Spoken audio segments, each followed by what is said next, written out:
Lucky to take a back seat. We're going to bring in Super, get the extra slaying power that we need. And for this Miami team, there's a lot of things to like about them already. It can only go up from here. I love this change. Can we load or? Madrid is going to give Miami some serious points. Let's take a look and see there we where go. they're at in our standings. Hold on, let me put the noties out. Let me put the noties out. Currently in 8th, though, and you And are then holding the door by just 5 points. Cloud9 is let me see. Let me see. And Optic by no means is safe. Only 110 points. That's basically 10 more than they had at the end of Major 1. This is when you're Let me pull up the supposed to make changes, chat right? real Like, if quick. you're Heretics, like, even if you're Boston, like, you gotta think like we're in 8th, but these other teams below us, they're coming up. We gotta make moves. So Optic and Heretics doing that. Gonna try to put Pop themselves in a out. good position. Those are our squads making moves. All right, I got it. I got it. Now in our hot take segment is who made the best roster moves. Allie, Shoot, who knows at this point? is it an easy answer? I think for me, it's slightly an easy answer. You could say every roster move has been a W. None of them I've really put any question marks on, but the best one for me has to be Kenny onto Minnesota Rokkr. Paul X's floor was just way too often versus his ceiling. And I mean, you look at it overall, he had like a 0.8 overall in the season. It wasn't that bad, but in stage 2 alone was rocking a 0.5.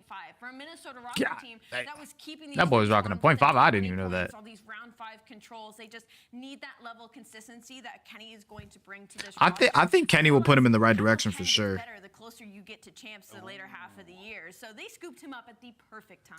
Yeah, I love that one. You know, if I'm to pick a different one, I'm going to go with Miami. You know, I just kind of touched on it. Like, you're a team you're in 8th place, right? You need kind of like that lifeline, that extra energy, right? And now you can overwhelm teams. Like, if Super can come in and play a little bit more aggressive than Lucky did, find some more kills, now you got Renkor, Real, and Super to deal with. Like, that is going to be so difficult. And we know Metals, when he hits it, he's going to start frying. Like, he has those hot and cold series, but when he's on point, they're going to run through you. So I really like the Miami change. We'll find out how big of an It's a good change. Super It's a good has change. this week, but let's Who's talk first? big picture. Is the Neptune pickup by the Surge Might be the best pickup of all time. we have seen in CDL history, not just this season. Looking It might at be, the no numbers, cap. Easy Mac and I were trying to figure out who else has had this big of an impact on a squad. Neptune has turned the team around. It's tough. Either this or Simp in BO4. But low-key, they were still a cool team, though. United, they're still towards the top. That boy he's just nasty at this game. When Kismet was brought into the New York Subliners roster for me, that was after Hydra. So you want to obviously go, well, Hydra's disgusting. He's been one of the best SMGs past couple of years. But that team with Prince 6 was Kismet I don't know about Kismet. He was still frying though, but I don't know. Makes sense in the world champion. So I'd like to compare this Neptune pickup to Kismet. Yeah, I love that one, right? Because I think you look at this kind of in the context of like a team that was really, really bad that has a player come in that completely overhauls it, right? Not like when some guy I don't know about Kismet. knows going to be everything comes into a team. And I mean, I guess for CDL, I kind of get it. And I think to the Toronto team, Insight came up for methods, and we're sitting there, we're like, Insight, like top 16 placings and challenges. Like, he's like, okay, comes in, win a championship almost immediately, and then top 3 the rest of the year with a top 2 at champs. So yeah, I think it's too. What was that for the Cold War? Yeah, that was Cold War year. Inside did good during Cold War. Him and Kleenex. Statistically, the most impactful pickup. Can you guess? It's been Hook. Let's take a look at Kyler and what he's done. You go from Low key. 0% Low win key. rate, going up for Optic Texas. You pick up Hook. You don't lose a single qualifier. Yeah, you had a small slip up at Major 1. He's back in your lineup. Apologize Facts. to him right now. He can turn your team around and make sure you get the champs. You're on the Nah, Hook should have never been dropped in the first place. Let's take a look at the season. Hook should have never been dropped, to be honest. 15 points. They're at 110. 95 is Cloud9 knocking on that door, challenging 8th.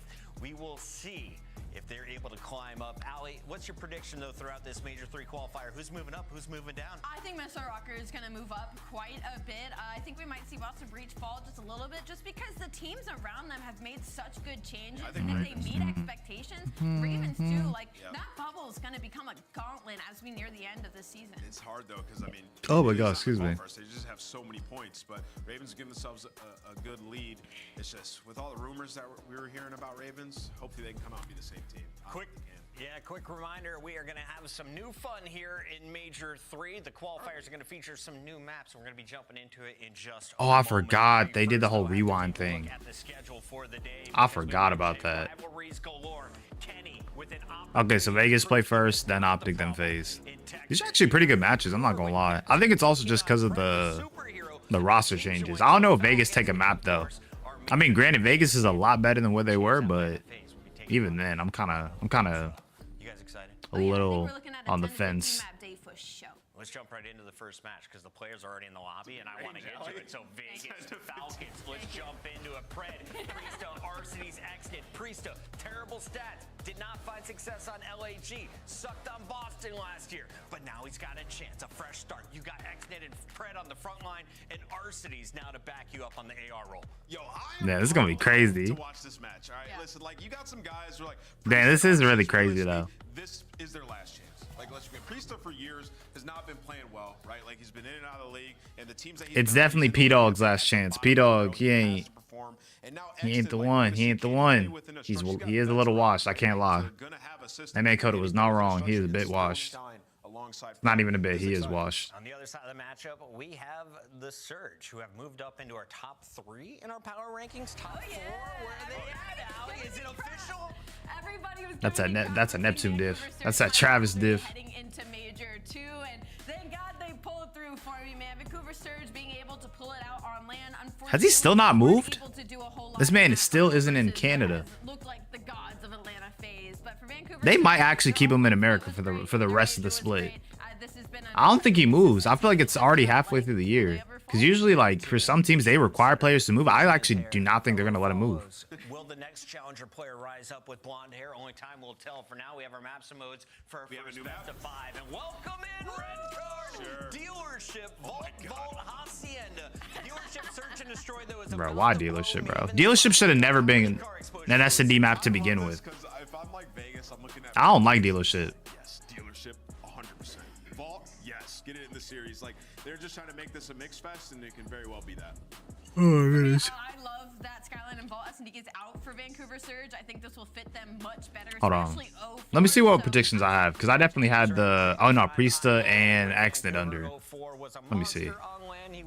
Did I have anything else? I'm also going to go with Vancouver Surge, No. All I had was Priesta and Xnet. Yes, I got Vegas. I got Vegas. Vegas. I will say though, they definitely have the potential to win a hard point though. I think they'll be a solid, okay team going forward. They don't have all the slaying, but like they have like players that have been fairly good, like the duration of the year. RCDs was going crazy in challengers. Pred's doing solid. I mean, Pred's basically a star. I wouldn't say superstar though. He's kind of been struggling, but he also hasn't played like that much. The only stage he's really had fully is stage 2. Yeah, let's just sort of talk about this. It's just sort of a we have our franchise guy now. That's the way I looked at it. There's no expectation. Like, what is Xnid? Maybe with some vets around him. Well, because what I said, I think one of those guys with like 3 other players, like they're more experienced, might be able to do great.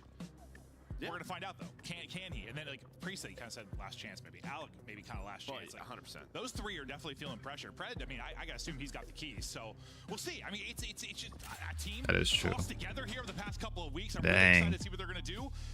We're fixing to see the new Vegas Falcons, bro. Pred as a star player, RCDs, Priesta, Xnit's still on the roster. This is gonna be a good matchup. This is gonna be a good matchup for sure. It's definitely going to be interesting to see how like different they play compared to like the team before all of them got signed. So we'll see how it goes. Dang, this is crazy though. I don't think we expected this out of Vegas, for them to really just take down the Saudi project. That joint did not work. Oh shoot. All right, he knows the one's at like ambulance. Yeah, he sees him. Ooh, I thought Abuza got that kill. I think we've got a chance for more, but really excited to see Let me see. back in the league. Excited to see get another shot, and well, we'll see what Xnid can do on this squad. But it's a very tough test, match 1. No, it is. I mean, in terms of Dre's shots there by. I mean, he's doing a good job right now. He's 3-1. Fundamental hard point. One's in ticket. They're all spawning like P5 area. top 2, top 3 with what we've seen. Good timing. Stage 2. So for Falcon, it's just like, yeah, what can you do here? Good trade. Excited to see exactly what that will be. Extend, despite the failures, obviously they got the row. The original Falcons roster. Or the Damn, I didn't realize this. They're fixing to win a hard point for like the first time forever. Kind of in that SMG role, but as I'm It's 3 dead. Kills are actually going to be for Vancouver Surge, so they're going to get control. It's 4 straight for Abuza. They are now set up for success with 48 minutes remaining on the hard point. You're going to have 3 hitting for Falcons on one side, and then the guy taking the route is going to be Pred on Yeah, Pred's taking a huge route right here. No one on Surge is really in a No, this is good. That's 3 dead, and he's blocking. They're all going to spawn in the back. Not one, we usually see from him. Good kill. Usually that was always sort of shotsy, but he immediately spawns up, flips the map. They get control. So I mean, that is all just. Yo, what's good, Motion? How you doing? Able to find 4, and now in a position they want to be in. How you living, kid? For P3. In a great spot. Also helps his teammates get the kills, obviously, as he's taking the route. But yeah, I imagine we're going to see big improvements for Pred in like a quick amount of time. I think, he came in a little bit behind. I think when he got back into it, he talked about himself. We talked about some plays he made. He's going to learn. He's going to get better. He is one of the better raw slayers we've got in the league. So excited to see him improve. But Well, again, it's just like now. Oh, hell no. I don't know what he was trying to shoot at. Everything that went down with that team, in and out. Good kill. It's too dead. There's just sort of not, you have 0 points. We're halfway through the year. Like, you're just trying to, I don't know, collect your bag. I doubt he's gotten the bag yet, but I'm sure he will get it. No. I wasn't really sure. That is true. They definitely probably paid a good amount of money. Incredible this year. Correct. Who knows?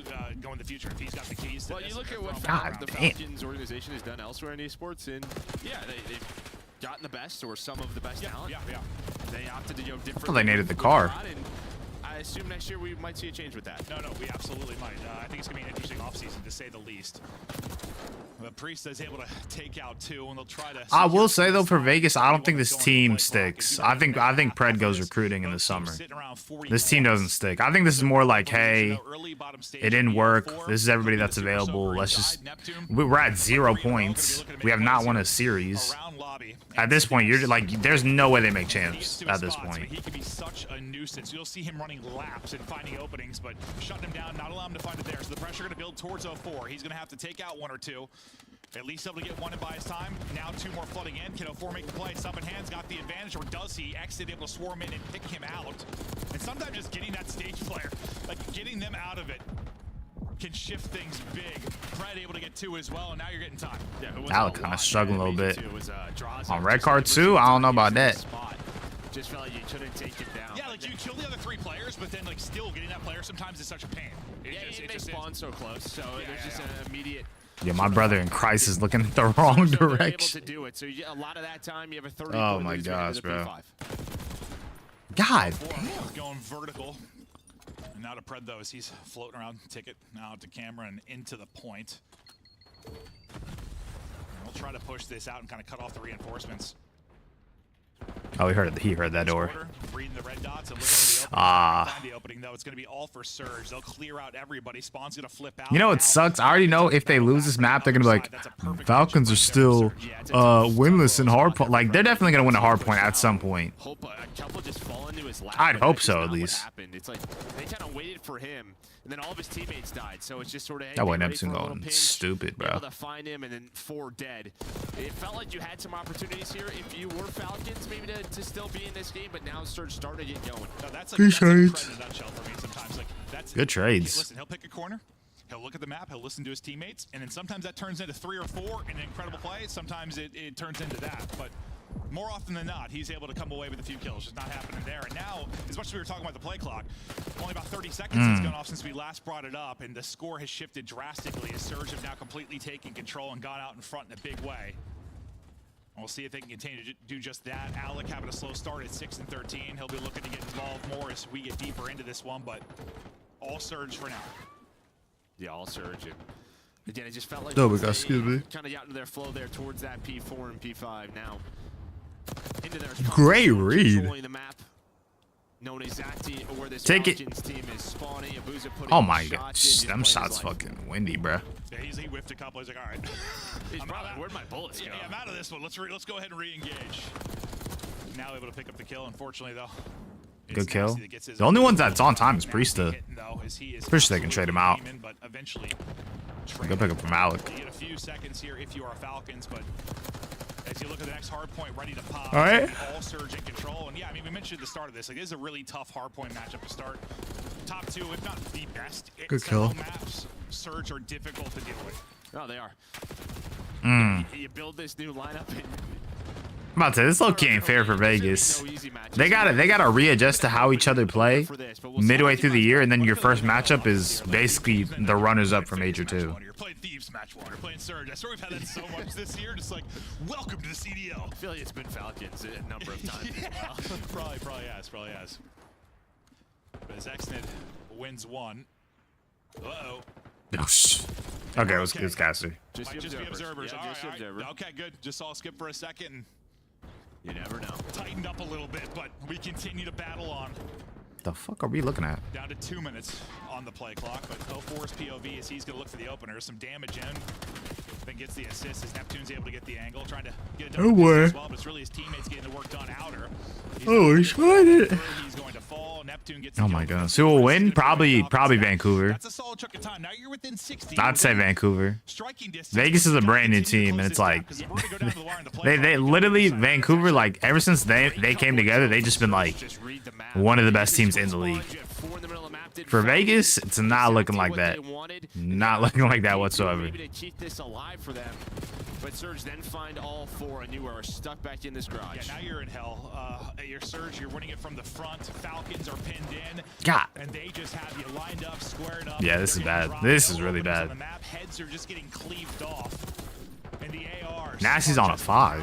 Into Falcons right now as they can't find an opening anywhere. And this type of hold, honestly, might just seal the map. That might be the dagger. I know we still got a lot to go, but that's a painful one because it felt like that's when the Falcons started to rally a little bit. Started to get back into it, and then just the hammer came down. And it's almost like the old. Wow, 10 seconds. Right? Like 10 seconds. This moves the needle right here. This moves the needle. One of the hardest things could be is just sort of I definitely think Falcons can at least. I mean, they're definitely already a better team, but they can definitely improve a bit more throughout the year. I definitely think they need a couple weeks to get used to each other, though. Like, you can't just have a brand new team. And these are like players that never really play together. Like Neptune in 04, even though he came in mid-year, like they played together, like challengers, wagers, like they were known as like a duo for like wagers. Pred and Priesta and RCDs, they never really played with each other ever. How long will it last? You only need 51 for the win now for your Surge. Yeah, Nasty hitting a pinch. Thought maybe he was going to get a kill, but Neptune is there. It's going to be another 4 dead, so you would love this time. Oh, You're goodness. going to get it. 0-4 Abuza. Just going to rotate towards P5. And on rotation, Oh. too tall in order to take out both players there. Did he stick him? He No, I gets the didn't. one, but then the rest of it goes the way of Surge, so they'll get the clean sweep. They'll get the time. The only Yo, brother, yo, go new. Falcons player was the one inside of the hard point, now on rotation. Oh my Let's see how gosh. this opening push goes. Pred is able to get one. You need a near instant break right now if you're in a chance of mounting this comeback. See if the dominoes go their way. Abuza's double might be the difference. And there, it's gonna be all Homie, dead we for snaked? Falcons. Sure, he might have snaked him, I'm not gonna lie. Trying to pounce back, but it's just gonna be some clean time now for Surge. Yeah, you see all the Surge arrows. Just trying to, where are the spawns, right? That's the question right now. And even as good of a hardpoint team as them, sometimes it can be tough to read on red card. Wait, do they have reinforced back in? All 3. Neptune up to 30, leading. That's game twist, though. 4 in a row, almost number 5. That boy got a 30 saying, piece. I am not slowing down anytime soon.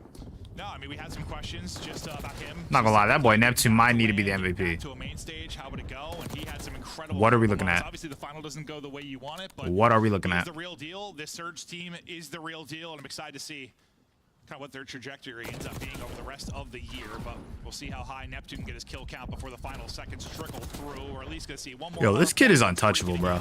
He really is untouchable. Finally shut down on 33. GG's. Despite the fact he's having a hell GG's. of a map, honestly, a well-rounded Fuck it. effort and great Why don't we just check? from the SMG duos, we have a 4 on 31 and 22 Yeah, they're as too well. deep. This ain't happening. Point control. Show the final couple seconds here. Oh. To break in one more time. Yeah, these bushes. I thought they had a chance. Though, another double. He's gonna match. He's gonna match Neptune's 33 into the hard point. Yeah, traps. A Nep, a map, one That was bad. I'm not gonna lie. That was bad. I'll give Vegas like 2 weeks, maybe 3 to like get used to each other, but that was bad. He had some duds and respawns, but I thought he probably leveled up the most on land. Like 04 was playing fantastic just from like a raw kind of damage output, kill output. And he's right there going toe to toe with Neptune. You gotta think if they're gonna be a fierce duo, well, especially just talking online, like if he's gonna be even better, man, whew, they're gonna be tough to beat. No, they are. Yeah, but again, just sort of the question is, yeah, they're going to keep playing their good hardpoint, but now you have some map changes, right? Rewind dealership come into play. You immediately see that. 210, yeah, Peasy looking like Wheezy. Map pool. Yeah, they're thinking big picture taking on Thieves and FaZe. I haven't seen like damn 33 from 04 and Neptune. That boys are nice together. Oddly enough, in the beginning of the year, Neptune and 04, it was like if one did good, the other did okay. Now they're like learning to like play with each other. I feel like they both can go off at the same time now. In the beginning, that was not the case. It was like one went off, the other did okay or was not doing that well. Now they're both like putting it together where it's like, all right, we're both gonna go for like 30, because that's what happened a lot at the major. Yep. But wait, will Vegas win the next map? I have no idea. This new look Falcons roster, I have no idea. Honestly, bro, it's like Early, but really, because it's a new team. P4 and P5. I mean, I would say no, just because it is Vancouver, and I don't expect them to win a map. But like, bro, like, this is such a brand new team from Vegas. Like, we're gonna have to see like what they're good at over these next like 2-3 weeks. We're just gonna have to like watch their matches and be like, okay, like they're good at this mode, or this player's doing better than this player. Like, he's clearly playing the best this stage or today, whatever. So I have no idea. I would say no. I'll probably still put it on Vancouver, but I mean, shit, it can go either way. This isn't like impossible. They have like decent S&D players, but I would say Vancouver has like better, I guess, like S&D stars. 04, Neptune, they're like S&D kids. Like they came up through S&D. So Said Nameless was throwing. Yeah. Probably throwing, but I don't know. Listen, I'm upset alert. I'm down with it. I want to see them get the first win. I just don't know if it's coming today. No, it's not. I don't think so, at least. Yeah, probably not. Yeah, just sort of This is the major 2 runner-ups, and we're saying like this is probably the worst matchup you could have. Like, let's put them against like Minnesota. No. Or like a LAG. Honestly, I'm not gonna lie. Depending, actually not, because low-key Fellows been killing it in challengers. But I would say before they made the change, LAG, this team would have probably beat last LAG team. With like who? Lins, Skies, Priesta, maybe the change after with Lunars. Like this iteration of Vegas Falcons actually would have a chance of being that LAG team before they actually split up and brought in Fellow and Johnny. Yeah, it feels like an 8s lineup, and it's like and sometimes you'll have that and like it just works, and those teams are good. But now, I mean, with Fellow and Johnny we'll see. and Fellow and Lunars playing this year, they might actually be pretty solid. This is basically Omit with Kismet, so it could be good. I had a little bit more of a touch in this, and again, we got to figure it out. Yeah, it helps having sympathy. That's my big thing. As long as Johnny, Fellow, and Lunars play well together, I mean, they're nasty. So, or at least they're nasty when they were like killing it in challengers. You added Kismet to the equation. Hopefully, you can enable 99 kids or something. Then that's really what you got to do. This year might be the blender, but it's a long-term project, right? Like, it's Call of Duty. We're here every year. We're here forever.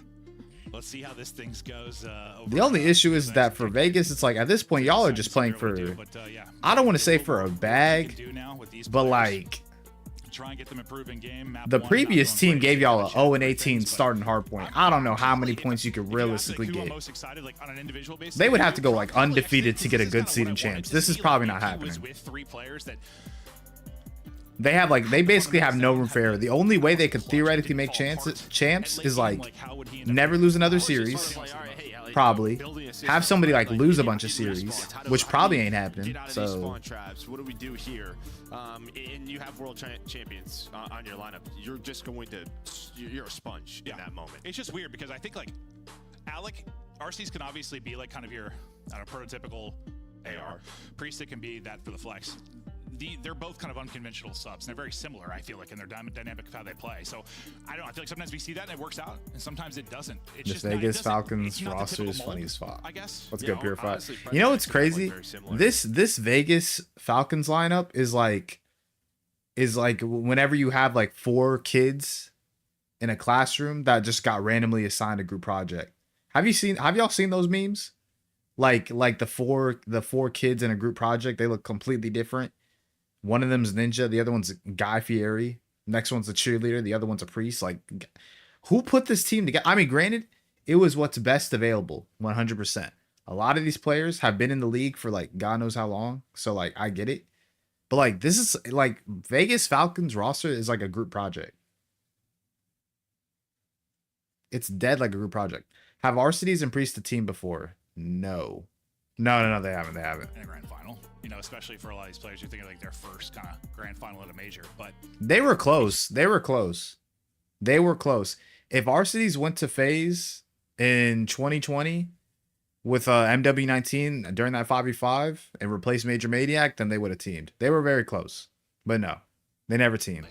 No, 100%. Yeah, I mean, listen, I think because Arcitys was always on E United, and then Priesta was always on FaZe. Then Priesta left FaZe, and then Arcitys kind of became that role, and then obviously they just been kind of bouncing back and forth between different teams at this point. How's the under for X and Priesta looking? How many? Let me see. How many kills did they have map 1?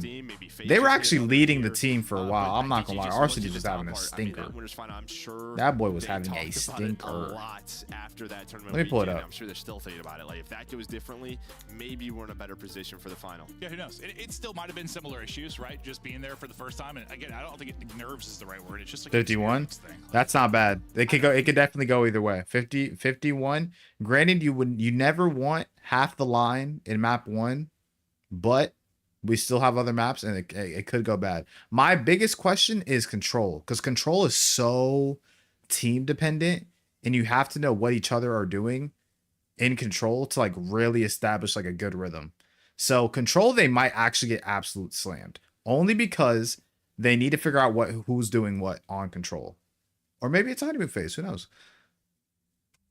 Surge got top 2 online in the minor and top 2 at LAN. No, honestly, Surge are like in this weird like honeymoon phase that like never stops. I don't know how, I don't know why, but like fucking Neptune's going stupid right now. Neptune, in my opinion, by the end of stage 4, if he continues to play this way, he has to be like top 2 for MVP. The only person I could see like really taking his spot for MVP is maybe like Simp, and that's really it, to be honest. I would say if we're not going to give Simp back-to-back MVPs, you either give it to Cell or you give it to Neptune. So many times versus FaZe, but continue to falter there. But the skyline in the final was brutal. But here we go. No more skyline though. Yeah, it was. No one was expecting them to win any maps. They could win this map only just because it's like it's bullshit. We're playing dealership, bro.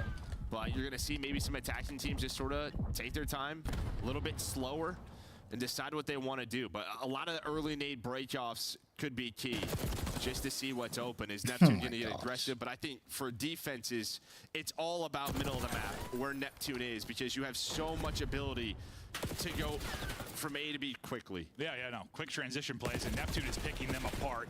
He gets God 2, damn. Nasty gets 2. Shutout defense there is kind of played it slow on the attack, like you mentioned, looking for that opening pick, but it's them that gets picked apart. Nice opening round win for Surge. But I think that's a conversation we've had, just historically. That boy Risa did not get a bullet. He got like 1 to 2 bullets max. It's a quick one, and it just changes the dynamic of the map massively. Yeah, and you can just get naded from 2 feet away from you. Perfect. Off spot. Yeah. I mean, we've always had that in CHI. You have to wait for your nade spots, right? What trophies do you have? Every single one of these maps we play pretty much has that option. But if you have trophies, maybe you throw a quick A. But it looks like Surge going to play quickly for now and just play around this B-bomb side. I'd say they look a little more attack-heavy and more decisive than maybe we saw on the opening push from Falcons. Oh, he is such in a bad spot. Surge looking. Oh, that name I hit. Yeah, hit him. Getting through, hits the nade, but not able to win that opening fight. Nasty will get 1 at 3 and get away with his life for now. That's when we bomb down towards B. Bruh. That's not what you needed if you're Falcons. Team nade comes in. Pred is going to drop. And now what was a 3v3 and you bomb down, it looks like a good situation, not the best situation. Neptune, great slide to the bomb heady, and then Fries 1. Last player cleaned up. This is well. bad, Surge very bad. Dominant early. Arcity's sad. Definitely the team kill doesn't happen. Well, that was just My friend just texted one of my discords. He said Arcity's his ass. Honestly, RCD, I don't even know. Was RCD's really like that big of a slayer in challenges? From like what I've seen in his scrims early in the year, he wasn't really like slaying like that. You get a good amount of different stuff with RCD's, but I didn't know if he was like actually slaying like that. So yeah, we'll see what these attackers can do. Can you get mid control? Does it matter? We're gonna find out. Yeah. All right, we're learning. Well, people at home learn. We're gonna have fun with it. But Neptune has yet to drop. Nasty yet to drop. All surge early on. Similar kind of setup and pacing from Falcons, it seems early. Just looking for openers. Maybe wanting to catch somebody getting aggressive. Now, though, they're starting to group up. Whereas last time they kind of stayed spread across that 50-yard line. Now working it up towards that. Neb saw him. Neb definitely saw him. There's no shot he didn't see him. We got a trophy. We got a trophy. We're good. Thank the Lord. Stun hitting deep. Not going to connect. Booze is playing way back there. We got another. Yo, who got bombed? Just in case. Oh, they planning. Alec trying to get the pick. Not connecting. Nasty. Tucked away, looking for an opening through vent. As he creeps forward, does he find the opening? Got one tucked right around. He's going to go ahead and pounce. Oh, that's so ass. That's such bad timing. Did you see his body? Did you see his body fly? His body just ragdolled. I don't know what happened to Exnid, but I'll be honest, I turned and looked away. Someone Exnid went flying. Yeah, he went flying 20 feet in the air. Superman. Perfect. How y'all like dealership? I'm not the biggest fan of this map for S&D. I'm not gonna lie. I really don't like this map for S&D. They're not going B. This is going to be an 8-hit 4-on-4 retake. I saw this right? Maybe it was just from our POV, dude. I'm telling you. I want to see it. Hold up. Oh, yeah. Oh, holy hell. Wow, my gosh. Bro, COD logic makes no sense, bro. You'll get shot in the leg and your character's flopping like he got blown up. I don't know why. Yeah, we appreciate that because I thought Joe was high on drugs. He wasn't. I could be. I'm not. Thank you for the clarification, Joe. That boy lying. That boy popped a Zan before fucking watch party. Nasty. Get a couple headshot tags, but not finding the opener. He's yet to drop in this one. So last time, they kind of group up and worked the bomb over towards B. Four's kind of by himself right now. Nope, GG's. Yep, he's going to get hit by Nate, and he's out of there. Down to 31, just going to back down for now. And this is, I'm thinking they're trying to show a presence A, and then oh, that name I hit? Yeah, I did. They end up losing a player, so that kind of falls apart. Now you've got numbers for the first time, really, if you are Falcons. You just kind of see you have like this uphill battle as the attacking team. Is that a wallbang spot? Shit. There's all these different angles. Shit. Be cool if you like steal car keys, just hop in and start running people over. I mean, I don't know. We had avalanches. That's a good point. Neptune, tax on one, suddenly 3 versus 3 in the post plant. Nasty trying to find the angle. Eyes on one, eyes on two. He's going to rethink it now. Great little shoulder there on the spot, too, to see Priestess cross out the bomb. Priestess able to win one, though. Nasty doesn't keep gun up, only gets they got one, it. and Falcons sweep them. First round up for Falcons, and while they finally get a first blood, they finally have numbers. Well, yeah, and honestly, they throw the numbers away. Pride goes on the full flank, and it felt like maybe he should have just waited for his teammates to go and then flanked. They were just sort of waiting on him. Even to get that bomb down, I was like, how are they just letting this happen with numbers? But doesn't matter, they get the retake, they're on the board. So is there any difference, this is probably a dumb question, but you know I like to ask dumb questions. Is there any difference like in learning an S&D map like right when a game comes out versus like when it's added in the middle of the year? Yes. I feel like it has to. No, it's just sort of reps. Yeah, I just figured, I don't know, maybe it's a little I feel like it has to, no? Because you're learning like a lot versus, well, I guess it's a different story when you're a new team too and you're kind of learning everything, but like when a new title comes out, you know, you're trying to learn everything. Versus you can just kind of hone it in on maybe one thing, but... Okay, if that's the case, then yeah. The same basics, I guess, you got to get down, right? Honestly, I think when there's sort of a new map added in the middle of the year, it's almost just like effort on your side. I mean, this is a chance for teams who need wins to get a big bump here. Yeah. I mean, when we say, you know, map pull all year and how important it is for teams. And, well, some teams kind of get help, some get hurt by this change, and everybody looking to improve. We are rocking out in that room. Yeah, we are. Neptune taking tags, but staying up. So. Four, kind of able to and that's a bomb down. Find that opening pick. It'll be Exnid that's going to get dropped. So once again, numbers on over. Okay, you're so car done. is out. Get some damage in. But now just flying on through on one side. Oh, he saw him. 1 and 04. He's going to be pinching this, and if you got to find kills right now if you're Falcons. Only able to find one. 04 is going to get there. They'll trade it out. Good trades. They Good get trades. you a first blood, and it's kinda I'm not gonna lie. I'm hating this I'll map. be honest. I played it like twice whenever it was added to rank, It's fast, but it's like on S&D. I'm not gonna lie. I hated playing it, and I'm hating watching it. Like, I actually do not like this map one bit. Or Vault. That's true. I mean, that was probably the most frustrating part for me as a commentator casting Vault. I think it's going to take some creativity to win some offenses here. The fact we can skip the first 10 seconds of every round. Yeah. Well, I think it really is on this map. Just you're going to have to find something that kind of works because it seems tough. At least the way Surge is playing this. Yeah, probably the tougher part. Well, here's a look at it. Here's a mid rush. Okay. We'll see how it plays out for him. But right up the gut they go. To the window is 04. That'll be stunned. Utility going right towards Pred. Pred going to reposition, but it's another first blood now for Surge. I think they've got, I think, all but one at this point. It might be 5-1 in that count. They find the opener. They back up the entire Falcons team, and now they'll get the bomb plant. With numbers they look to hold, someone going to have to make a play onto Falcons. Exit. Maybe opportunity to do it. Nice Good little call. shot. Great gunfight win. Into a 3 versus 3 we go. He's on 4, leading the way for his squad. Kind of clearing corners. Think he may have got eyes on 1. Priest now taking an angle.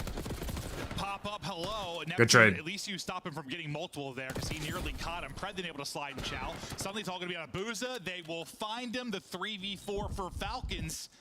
And that's a massive round that's now giving them a chance in this map too. Yeah, I mean, you lose early map control, bomb gets planted, but with dealership, like, bomb planted, there is a ton of time to just sort of work. Dude, I just want to skip time when we get this map. You know what sucks too? A lot of people, I feel like, if they really know that they want to like screw somebody over or get reps, they're gonna play dealership. I want to see Rewind. Rewind's actually a solid S&D map because I'm pretty sure it came in for S&D for this stage. After it got taken out, Rewind's actually going to be a good like S&D map. That's a map I would actually want to watch. That's like classic 3-lane. You can kind of go to either site. Like, that's a good map. Yeah. We'll see if they end up being a little more decisive. It seems like they've been spreading out, kind of waiting to catch somebody, but and most of the rounds has just been, an opener from Neptune, opener from 04. They found the cut up through mid to get the kill. Oh, Trying to rotate maybe, just a lot of nades towards the B site, and well, they're going to get to rotate, so A bomb site wide open now for this plant. They can get there quickly, but how will the timing be with the rotation now in from the defense? They gotta go. They only have a small window where they can actually get control here quickly. All right, the A site is theirs. Haven't worked the plant yet, though. That's going to be bombed down. Exit's going to get caught. Well, it looked pretty good for him until Abuza shuts it down from deep. He's able to line up 2. Last guy will drop, and yes, it is. What's the best match today? FaZe. Oh, actually, that's a good question. Well, I mean, I feel like storyline-wise, Optic, Minnesota. But like, if we're going based off teams, FaZe and Toronto. This is probably the worst match of the day. I'll be honest. You're already going towards A. But like, this isn't even like a bad match. I think it's just because everybody's been changing teams, and obviously we have like Minnesota with Kenny, we have Vegas with Pred, you know, Hook's back on Optic. So it's kind of one of those things. I'd say team-wise, definitely FaZe Toronto, but like storyline-wise, just because it's Optic, I feel like people want to see them against Kenny. Yeah, they've shown different looks, that's for sure. Abuza, big defensive round now into a first blood on offense. Bomb getting planted, trying to take her out. I think it's number 6 in Exton. They might try to find an opening. He's actually going to back it up, and they're going to try and take it together, I think. He's actually in through the mid door. Neptune slides out to another heady. Beautiful job. Can't quite get away. Good trade. Trade it out. Shouldering, just thank the Lord, bro. Just tucked away, and I needed that. I didn't want Exit or Priest to get any more kills. They got 9 kills, so we're at 60. And it's a big win for Surge, but I don't know, it's kind of see how it breaks down, how quick it can play, and one team. They need like 22 each next map to hit the over. Or at least to tie it and get like a push, but this isn't too bad. This isn't too bad. I'm cool with this. Like, they still got to get like 40 together, like 40 something together. As long as control goes super fast, we're good. But the only issue is it's also vault control, and like every player's played it. So but yeah, I mean, there was more variety than Vault, so I'm good. We're good. It didn't take much. It's almost like the pressure on this map was a similar pressure to the pressure on the Vegas roster. You aren't wrong. What came before it was ass. So you just gotta do better than that. Facts. Maps and modes, this is how it looks. Vault Control, where they'll try to close it out with a 3-0 victory. Still hunting for your first win if you are Vegas, but yeah, very, very tough. Took over by accident. Yeah, I saw your message in Discord. You wasn't paying attention. You see, we can't put more money in your hands, bro. We can't put more money, let's bro. talk a little bit about what we just You good now. You good now. Initial impressions. I actually really like Oh that. my God, that was funny though. Vulcan, just because of how one-dimensional and bang out those maps were. Now, Dealership is still a bang out, but you can at least get a little bit creative with it. We saw it from the side of the Vancouver Surge. They weren't. Can't lie, I hate this map. I hate this map with a passion. From the side of Vancouver Surge, I'm gonna keep it a buck. Not my favorite map. Hardpoint, Hardpoint, maybe. But S&D, absolutely not. This map sucks. I don't like playing it. It might be worse watching it, no cap. That was really just like, I guess if it was like close and on land, who knows? But like, nah, bro. This is not that map. This map is really ass. And then also like on the offensive rounds on this map, it's like if you don't take space early, so you saw Falcons like trying to play a little slower. If you don't take space early, then you have to have like two players kind of commit to mid and play those kills. Otherwise, you're going to get instant pinched, which happened to them so many times on their offensive rounds. I want the under for the cord, but I need the over. Fuck you. How to approach your offensive rounds on Dealership, but as it stands right now, I really enjoyed that. I thought that was awesome. Honestly, I'm just praying for quick matching, bro. I'm tired. I literally came straight home from work, finished the video for today after the stream, had no time to take a nap, or at least some, bro. I've been, you know what sucks? At work, I was walking around all day. I was walking around all day. It was hot. I mean, I work in a building, but like, the heat sometimes permeates where my office is because it's next to a big window. But like, bro, I kid you not, it was just so hot. I was walking around everywhere. My energy is low-key low. It will be better tomorrow if I am here tomorrow because it is Saturday and it's like 4 matches. All the plays on the side of Falcons were so slow. Oh like, my even goodness. like the approaches to breaking hills, it was like I saw it was like Pred trying to make a lot of those plays. And it was just so way too slow them trying to execute at the same time. Obviously, it's a God. They're going up against a world-class hardpoint team right now, so it's going to be tough. But yeah, I mean, we got a couple vaults coming. Falcon team seems sad. Here's my here's my theory. Here's my theory. I think what you do this offseason, you let Pred cook. Let's be honest, Pred's the only person that's not getting moved after the season. Everybody else got picked up strictly for the fact that y'all were available or did good in challengers. You feel me? have to be on the same page and making plays. So New maps so far, both in favor of is this the same org as the Falcons team on CS? I believe so. I could be wrong. I could be wrong. Let me see. Let me confirm before I say anything. Let me confirm before I say anything because I'm not trying to feed you wrong information. I'm not that guy.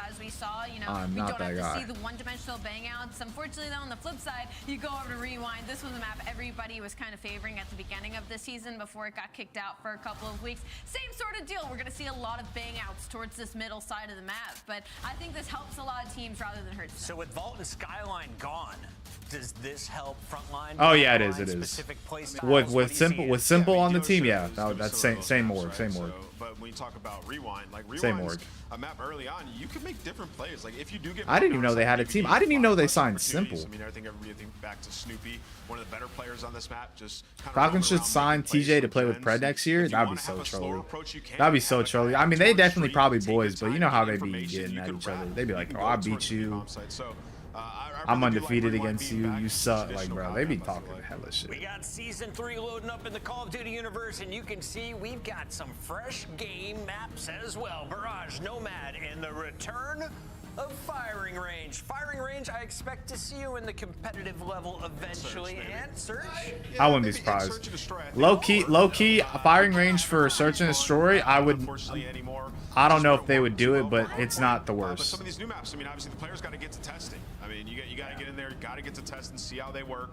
Because when we get towards the end of the year, it's nice to have fresh new maps and change our meta. All right, if you guys want to see firing range on the CDL level, make sure you head over to Twitter @MerkJD. He is in charge of all of our competitive decisions and has been since all of them. 2016. Sole dictator. Merk, is it because we don't have capture the flag or domination? Why are you hating on my firing range, bro? It doesn't work. These games are way too fast. These games are way too fast. It totally works. It just doesn't work. We played Bocage, we can play firing range hard point. Bocage is bigger. It's insane, actually. Domination might be the worst mode ever, bro. Yeah, I think we just need to rethink how maybe we're making some of these maps. And how the spawn system works. Yeah, I mean, Optic Rokkr about to be wild to watch. Oh no, for sure. Supposed to be more additions, It's definitely gonna be a storyline thing.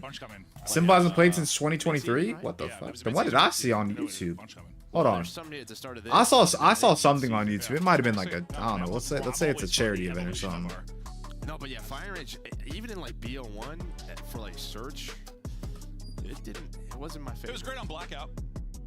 We're dropping range. That's about it. No, honestly, Domination CTF it worked, but just a much different game. We are flying. We have attack sprints. We have slides. Yeah, no, very, very different. Very, very different. But this is how the series looks so far. It said he played a game for them 5 months ago. Talking about like how they were slow on hardpoint, because I think we talk sometimes about Surge, like on Hacienda, how like they have these like slow and patient breaks. Oh, but there's like different types of slow. Like they like make decisions. Yeah, that's fine. Quickly. It says Simple's best place for Falcons 5 months ago. I don't know what that means though. Or I know what it means, but like I don't know like if he played a match, was it like just chill? I don't know. If Rokkr wins, the community's gonna tweak. Oh no, if Kenny does good and they lose, the community's still gonna tweak. They could lose 3-0. If Kenny drops a 1.3, the whole community's gonna tweak. Work together as a cohesive unit. And yeah, that'll be the biggest struggle when you're a new squad and while you're playing against a team that is like a fine-tuned machine with Surge right now. So Falcons' biggest esports team in their Apex team, low-key. I know their Apex team is good. I heard they were solid at Rocket League too. I could be wrong about that. They're solid actually at a lot of different games. Like you see it a lot whenever it's like the esports World Cup. Up against it right now and maybe facing a 3-0. We'll see if they can battle back on the You see it a lot during the World Cup. The opening, nice little slide out in Chow, not able to take the second fight though. RC's in a world of trouble as Nasty's got an SMG in hand and he's able to shut down too. Priesta, horrible timing there as he gets caught hitching. Oh, and Warzone, they got Diaz. They got Biff. They have Imperial How. Oh yeah. Imperial How is definitely like a very popular pro player streamer. Maybe a bit of an opening. Yeah, I'm about to say, if I don't even watch Apex, but the fact that I know who he is, like he's big. Falcons and doing a good job, as Nameless was talking about. He just thinks it's behind the subs. That's where the power is going to be from. And well, he's not wrong. Xnid 5 in a row, up to 8-2. Xnid need to chill, bro. Honestly, as long as Priesta gets a dog, we're good. Thing of beauty there as he gets it, and he should have this 8 points. I want a quick 3-0, low-key. Extension, a minute 20 left to work with. A great shutdown there from Surge, though. As you go 4 for 1, kind of in that transition moment, maybe from points, and look at them, they just get forward, 1 and 3, flying at you. Nasty, already headbutting you back towards spawn, controlling the other side. We'll hop to him. That'll be Neptune that's looking to get eyes. We'll see if he can find anything from Cowboy. He's finding some bullets, and he's not able to get away. Exit will hunt him down, but now you're under 60 seconds. Lives, I mean, you've got enough to get around with him, but it's going to be tough. Yeah, I think you're just thinking, like, what extra takes you get. Why is the one person I need to do bad doing good, bro? Yeah, considering that situation towards the start. But yeah, Xnid gets you out of it. He's considered the Apex GOAT by many, but for sure top 3 in every conversation. Not in his house yet, but I'm in that top 3 too. Low-key, y'all don't know. I be playing Apex Pro. Nasty gets cleaned out though, and now we'll get right over to. I just make content on COD because like I need to let them like. 5 lives I need to let them. I need to let their ego like build up a little bit. You feel me? Not looking likely, but this will be your last chance to do so.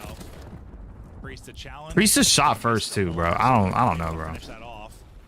Neptune now with the AR out. Under 10 seconds to go, just trying to keep them out of the point. No respawns left for Falcons. This is your last chance to go. Xnid nearly catches a fastball to the face. So yeah, that's what I thought he got. Yeah, I thought he did too. Honestly, I thought I saw the hit marker for it, but 4 will get 3 to close out the round. They are all map 3, Carson. Map 3. Formal almost joined a pro Apex team last year. What the fuck? I mean, yeah, he be playing like He be playing a lot during the offseason whenever I be like seeing his stream, because I follow him on Twitch. He be playing a lot like during like Halo offseason. I mean, granted, yeah, he's a pro player, so like he can play whatever he wants. But He looks like a T. You know what it used to be like. Formal just be contemplating going pro and everything. So, I mean, when you good at every game you touch, like you kind of have to. It's like, hey, what? Like, cause like it's kind of like esports in 2018 when Fortnite was popping. Bro, I would have like if I was a pro player in some other game and Fortnite was out here like, and I was good at Fortnite, I low-key would have quit. They was handing 50th place in the World Cup, fucking 30 bans for 50th place. Like, come on, bro. Like, I'm done with my esport. And you still, I think, end up going 2 for 2 if you're Falcons. They're giving first place $3 million. Yeah, interesting opening sequence there. Abuza's like, You got something. That elbow. He gets on his 5 in a row before he drops. The multi Nep got from 2. Neptune will be the opening up towards the point. He's going to turn that into 3, or does he? He doesn't. Priesta gives him a little bit of a wiggle. Yeah, I mean, just no aim assists that close in the fight. I'm gonna keep it a buck. I really like Arcedes, bro. He is struggling right now. This whole series, not even just this map, he is struggling. He has 2 kills. Get something going.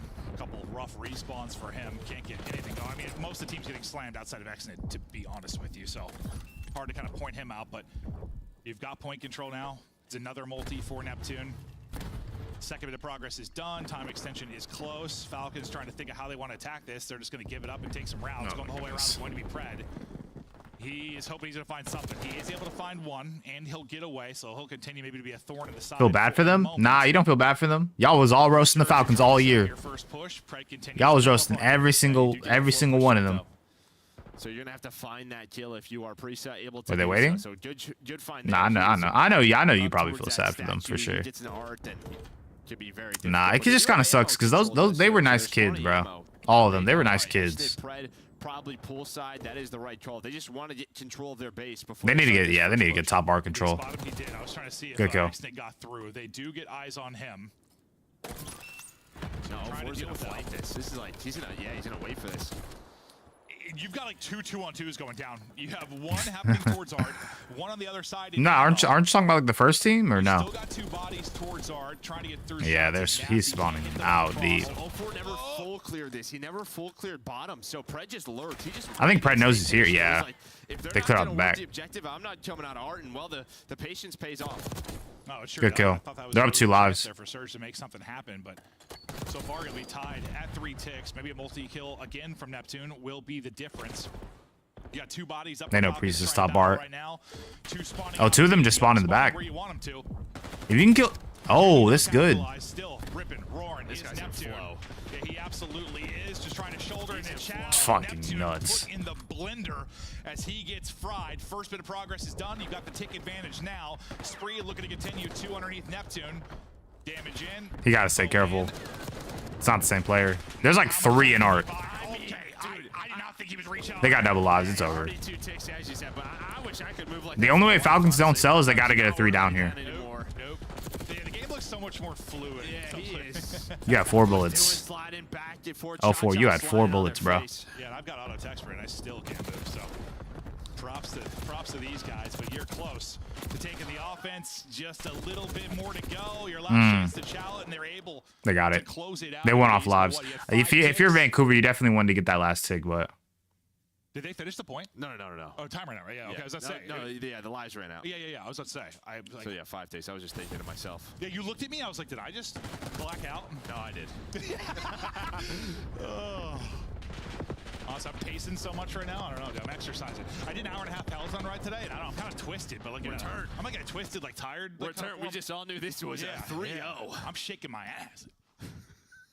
I don't know what's gotten into me, Joe. Now that I'm fit. I don't know what he's. We're ready for the next one. Banger, Optic, Minnesota. I mean, we got another round. I'm excited for that. Yeah. We still got one more round. Okay. Joe maybe took some extra medicine today.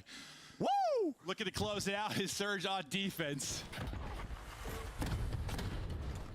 Arcity still just getting bodied over the course of these 2 respawns. So see if he's got some life in him in this one. But again, it's a tough challenge here against Surge. RC is trying to take the fight, able to win that one. Progress, a brewing there on A. Nameless is watching this close now with us. He's believing in the reverse sweep. No, he's watching it close, Joe, because he can't see. He's trying to switch up the energy in the room. Yeah. 0-2, 0-2 comeback. We've seen it before. Will we see it again?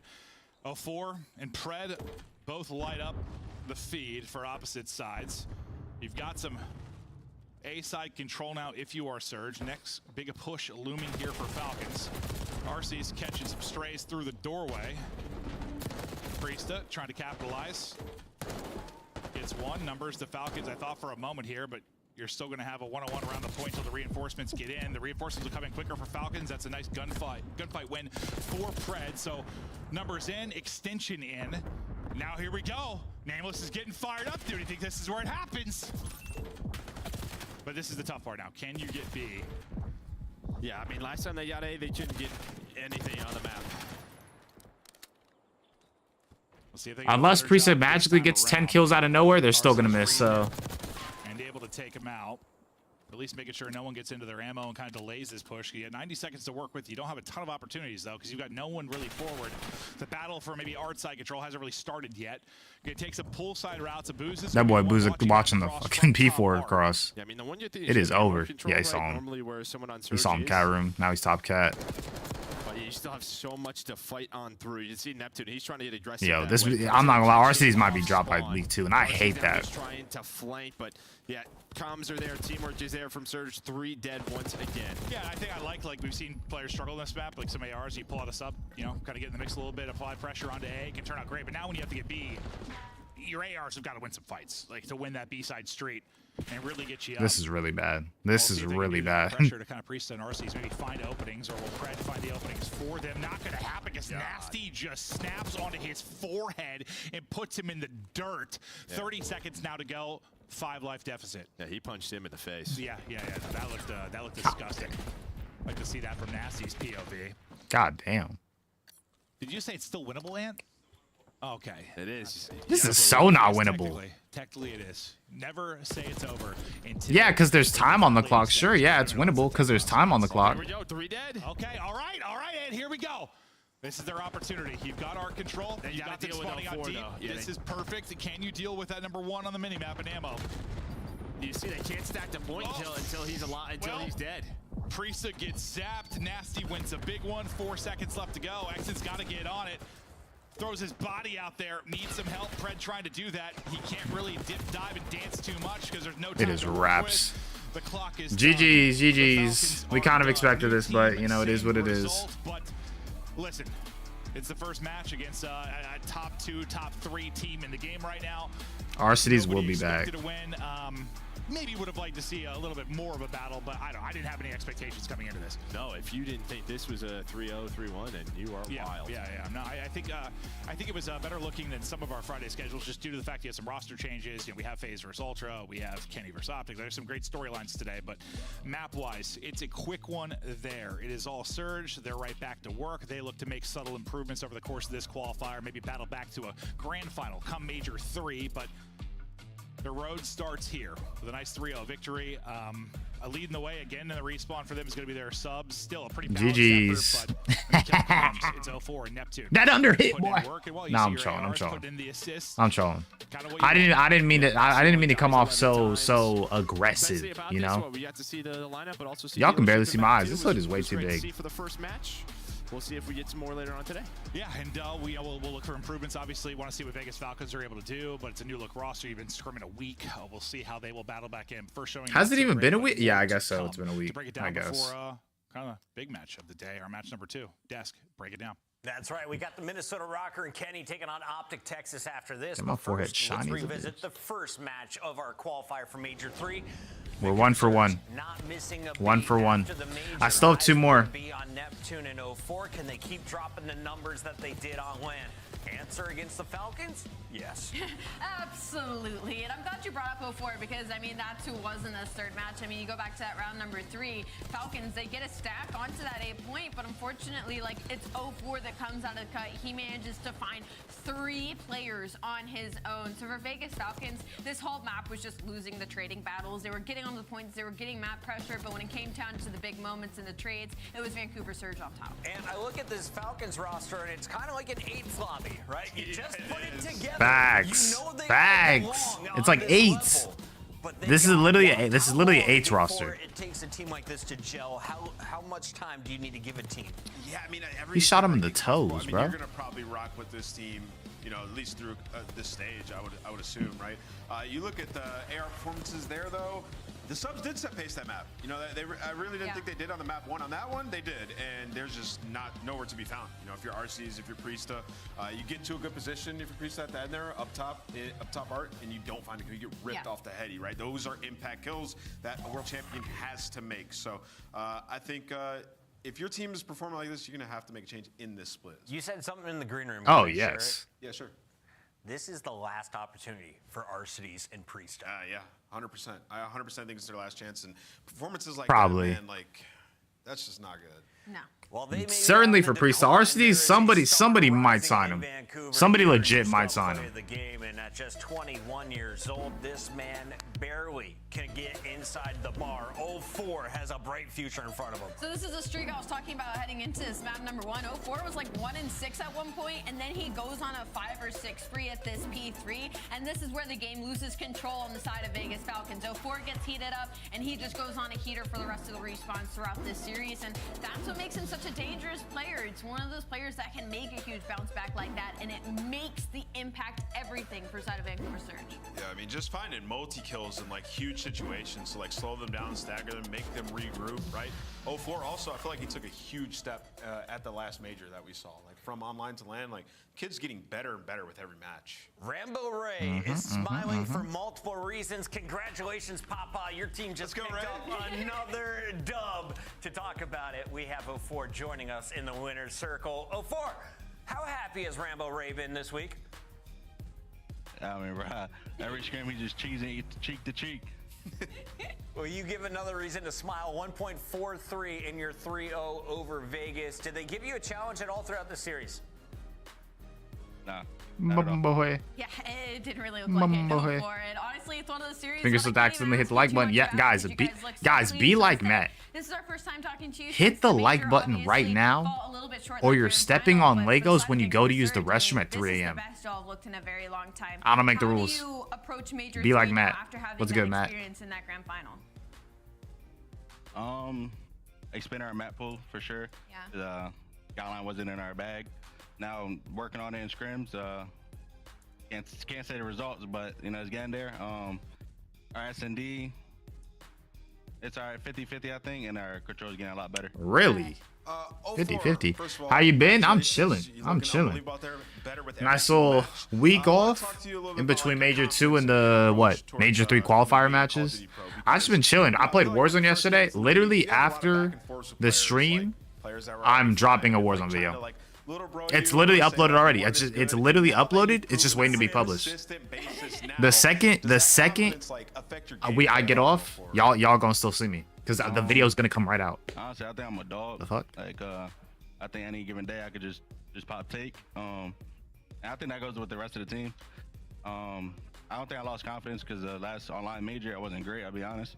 I think every COD player has like that little stink. Yeah, they do. So I was grinding, playing a couple 8s, and it looks like I'm back in form. It does. 04, I would agree. You're looking like a dog. If you were a dog, though, in real life, what breed would you be? Rottweiler. Pit bull, boss. It's the only answer. That's my pitbull right there. 04, congrats on another dub. Thank you. That's the Snoopy, man fuck who you. originally turned things around for Vancouver Surge. Let's point that like out. that. So we have a bulldog now. And a We got a bulldog? We got a pit We got pitbull. Dang, man. We got some dogs out there. Well, get your dogs out, because when we come back, it's Ugh. the biggest match. Take off your cut away socks. quick. Flex those sexy toes. They cut away quick. Kylo Ken coming out for Minnesota Rokkr, taking on Optic. This is gonna be fun. Return, This is gonna be this fun. time alongside Skies. It's gonna be fun. Dogs out. Minnesota Rokkr versus Optic, Texas. Upgrade your game with the Scuff, the official controller of the It's Call gonna of be a Duty. banger. It's gonna be a banger. The Esports World Cup is an official partner of the Call of Duty League.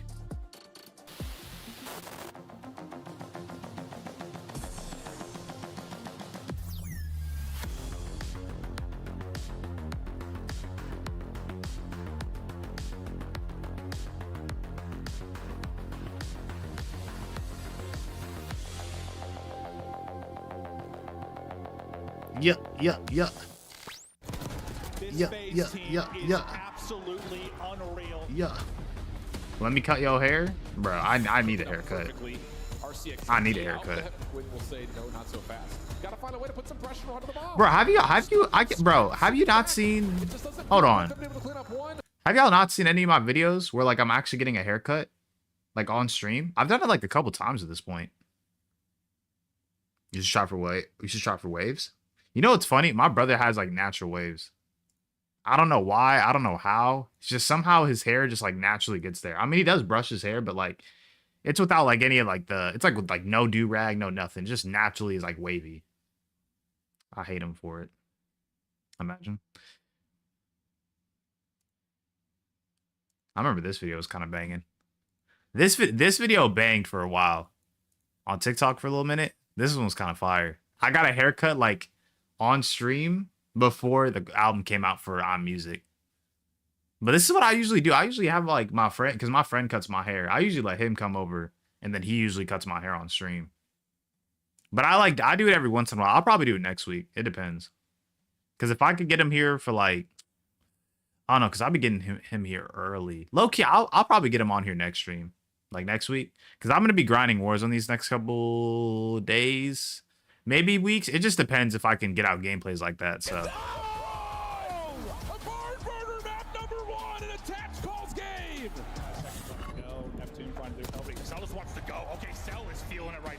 No, hit it 2 times. Oh my gosh, shot a burp. Excuse me.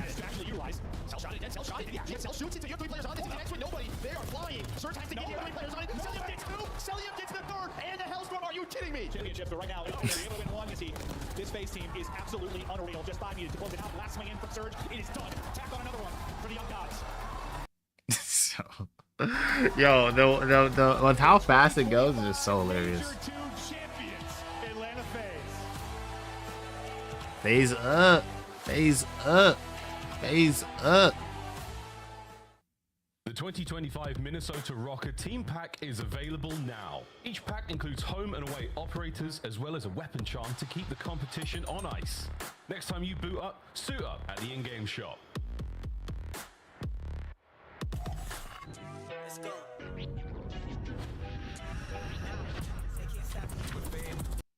Comes off with the backside of Palace wall, lost the delayed hit from Escriel.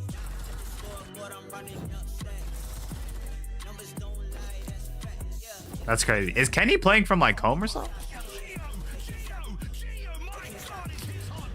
You liking Warzone? Warzone cool. I like it. I think you know what it is? It's just like I feel like this is the first time with the Warzone update like this is something we really wanted. Like obviously there's stuff like changes, bugs and things that kind of get added that like are needed, but this is something we like genuinely wanted. Like when Warzone came out, I was 18. I'm 23 now. Warzone came out when I was 18. I didn't even finish my first year of college yet. You feel me? Like this is something that's been like away for such a long time, basically like 5 years. Plus for me, I wasn't good during Verdansk. I got good like during Caldera at Warzone. Honestly, that was when I got good at Call of Duty in general. I got good at Call of Duty like when Caldera came out, when like Rebirth solos were a thing. That's how I got good at Call of Duty. Because I never really even played competitive multiplayer like that until like MW2. I watched a lot, but I wasn't really good. The Warzone's fun. Not too many like weird bugs. I think server issues, you know, with so many different players, it's always going to be a connection issue sometimes. But map's good. Plates could be better. Like sometimes plates could be scattered out a little bit more, but overall, I mean, the update's really good. I think it's just something the community needed. It's something that we've all grown up sort of playing, you know, to some degree. Damn, are they in Dallas? They got to be in Dallas. This man. They just got their quarterback. See if they can make a deep run. Al, you get that reference. I need that picture. I need that picture. Let's talk about Optic with the Rokkr jersey. When did you start getting into CDL? BO4? BO4, I would say. Because that was honestly just the time when esports was just banging. Like Fortnite was popping. COD was kind of popping. Depends on who you ask. It was just that time. Like the BO4 2018, 2019 timeline. That's when I got into the CDL. For Optic Texas, like, it's just the solo trials. Life was good back then. Every single time we'd watch this team. How old are you? You know what's crazy? When I saw your like, listen, I'm gonna say this, and I don't mean to be disrespectful in any way, shape, or form. When I saw your, okay, that's not bad. When I saw your pic, actually that makes sense, because when I saw your profile pic, I saw Steph with the glasses. I'm like, this kid he might be like 15. He might be 15. He might be 15. But low key, when Steph was popping, no, because listen, when Steph was popping, I was like 15, and you're like 3 years younger than me, so it was 12. You were probably like a little youngin, like a little 12-year-old. You know, Curry was in the All-Star game popping threes. You're like, oh, I gotta pop like threes now. I was like in high school. I was in high school when he started popping off. Like I was like a sophomore. You was like junior high, end of middle school. So it makes sense. It makes sense. He really was your idol. Me, maybe like a LeBron or some shit. Steph's still popping. You mean? No, I'm not saying he's not popping. Oh shoot, my chair fell. I'm not saying he's not popping, but it's like you kind of get what I mean though, right? You had the profile picture with Steph with the glasses on, the big nerdy glasses. I was like, he might be 15. He might be 15. Why is he asking me for prize picks advice? I have no idea. You're yeah, but I was like, fuck it, I guess. When it first came, I didn't see Atlanta FaZe until the very end there. That was either. But how do you feel about Optic's chances going 4-1?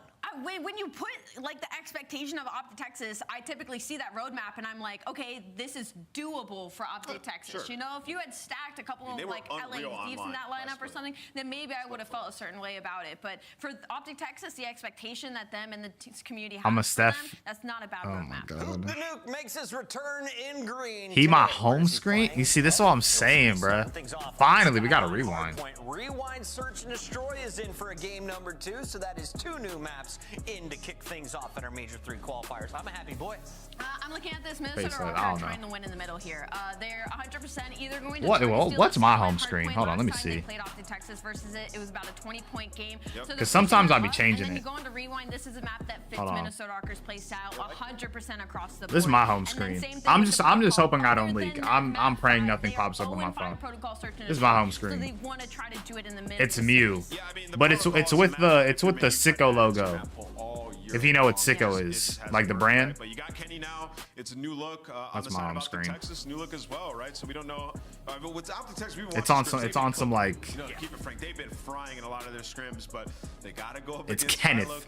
It's Kenneth. That's fire, yeah. It's because what's it called? I was trying to buy some Sicko clothing. Because I wanted the hat. And then I saw that's how he started his website, and I was like, oh, because Mew and like Mewtwo's like my favorite Pokemon of all time. That's like my favorite Pokemon. So when I saw that, I was like, dang, it's fashion and my favorite Pokemon. I gotta put it on my lock screen. You watch anime? I watch an okay amount. I would say I'm like in the middle of like an anime fan. Like I have a lot of friends that like watch a lot of anime. I have friends that watch no anime. I'm probably somewhere like in the middle. Like I watch a good amount of anime. I have finished series before, but like I haven't really been like too in depth. You feel me? Like all the classics you probably know or heard of, I've watched. But I'm kind of like, I don't know. We're gonna go the same way. I like it though. I like anime. I have to go with the Star Wars lore. I'm going with Optic. I'm just going to go against you guys. But no, I mean, Optic have been unreal in scrims. If you think back to stage 1, especially online, like they were just dominant. I think they're flowing, a change that they all individually on the team. I remember I started One Piece. I got to like the first like 80 episodes, and I have not been on it since. I need to get back on it. But it's just such a commitment. It's like 1,000 episodes, bro. Scrim's been good. I don't know, but I'm gonna call you guys out right up. Oh, actually, you know what I need to watch? I need to watch Solo Leveling. Solo Leveling is a show right now that everybody's watching and everybody's asking me about. Especially because JJK is like not in production right now for season 3, or it is, but like you know. He's on a massive redemption arc, though. That's the vibe. I'm a Jedi mind trick my way out of here. Go nerd out, bro. We have. See you later, guys. Honestly, what is going on, Chance side? I definitely gotta watch Solo Leveling. That show's been popping. Actually, I have a list of animes that like I want to watch. Dude, am I gonna get around to them? Shoot, who knows? Where a team drops a player, first series back, you have the opportunity for a revenge game. So we'll figure it out. If Kenny gets the win, we call it pulling in a seam. A seam is the best player of all time after getting dropped, so we get an opportunity to see how he fares. Yeah, I think we can see what can Kenny do to a roster, to a new roster. Like if I started watching anime when I was younger, I would like it. We'll see how this goes. But I can't watch no animations right now. I like real life type shows. It's cool. Yeah, and that's a solid critique, you know. People just sometimes want something real to grasp on. Like they can imagine themselves in that world, or they can imagine themselves interacting with those characters. It's hard to do that with like with an illustration, so I understand. Level up, and again, I think for both teams, a level up is in order. The more I speak, the more I realize. And with like illustrations, it's a lot more drastic in quality, so I get that too. And it is two teams, because they're at the bottom of the barrels, in contention for champs. It is very much nerve-wracking for both of these squads, because Optic is a catastrophic stage 2. Now they're sort of on the bubble, and Minnesota Rokkr are beneath the bubble, and it's gonna be fun to watch them on a sideline hard point. Yo, is this gonna be the start of Is this gonna be the start of Kenny's like revenge tour? Revenge of the Ken. Revenge of the Ken. I'm trademarking that. I'm trademarking all titles. All titles. Because Minnesota Rokkr just lost the Vault S&D that they were the best in the game at. Nah, that makes sense. That makes sense. I feel it. I feel that. You're not wrong about that. All right. Kenny versus Optic Texas. Revenge of the Ken. That's the greatest title of all time. God, I don't know what just happened. Let's dive into this one. Opening gambit goes the way of the Optic boys. Their kills find them just that, but no time. Once again, on board with Gio. Oh damn! Before the match started, but a very comparable line. You got any locks on this one? The only prediction I have for this series is Hook and Sky's over. They need 111 kills to hit the more, or hit the over. Oh my gosh. Nah, Kenny 5-2. The whole community. If Kenny does well, the whole community is about to tee off. Don't say indeed. Dashy Hook back at it. Early time here for Rokkr. The final 10 seconds of P1 come to a close. P2's got Optic players all over it for now. Good shots from Shotzzy. Shotzzy and Hook, they clean house. Left hand side of the minimap, all there. So Optic takes us now in the driver's seat. We test Rokkr on the retake. Oh, that was a good. Oh, they cleared out Dashy. For being the man that sets himself up for the team. So Route Man gets paid, and you get paid with hill time. Stuff so far. Shotzzy up top. If anyone's getting. Oh, did he see him on the couch? Well, you'd expect him to. I don't think he saw him. I think Estrel ends up sneaking away with his life, but does not last. Hook sets up the entire team. Good shots from Gio. Good trade on Gio. So far, it's been a perfect P2. They're all going through kitchen. Push there from Rokkr gets him nothing. Lead change. Optic Texas now. Kenny finding himself a pair on that right flank. Now pushing his way through the backline. Skies over by the left. Can he get him? Gio? Yeah, sure can. Forward we go once again. Ladies and gentlemen, open hard point. 20 to go. Shotzzy the only man for Optic. Yo, Kenny's going stupid right now. He got 8. I don't want to call it a break just yet because that boy going nuts. Still alive and still at Prospects low key ruins because you can't enjoy anything. Oh nah, not for me. Not for me. I just like COD. I just like COD. I could put my rent down on a player he sells. I'm gonna continue living life. I made that decision to put my dinner or rent on a player. So you don't bet though. Stop it. Nah, no, I'm lying. I'm lying. I'm straight up lying. But at the same time, like I'm doing it smart though. I don't be trying to put up really money. I do this for the love of the game. I'm giving y'all free game for the love of it. You can't lie about that. I'm giving y'all free game for the love of it. I thought Kenny got that kill. I mean, they're just the juggernaut. They will run you over and dominate games. So Optic right now, plenty to look forward to. But for Rokkr, the first like sort of rotation battle they're actually going to win. Assuming they can lock it down. Still 10 seconds of scrap time going to be flowing through. But Rokkr at least have those right side spawns. But right now, they don't have the bodies. Oh my gosh. And both players do spawn in time. I'm about to say if I'm Scott. Never mind. I was about to say if I'm Skies, I'm not doing that shit. Fellas are Rokkr to set up. All through grass now. The setup is in place though. Rokkr should have eyes on this. Esther with tags and a Hook on the back line. You force them forward. Trade battle continues, and now no one able to make too much of this. Hook. Oh, I thought he got that kill.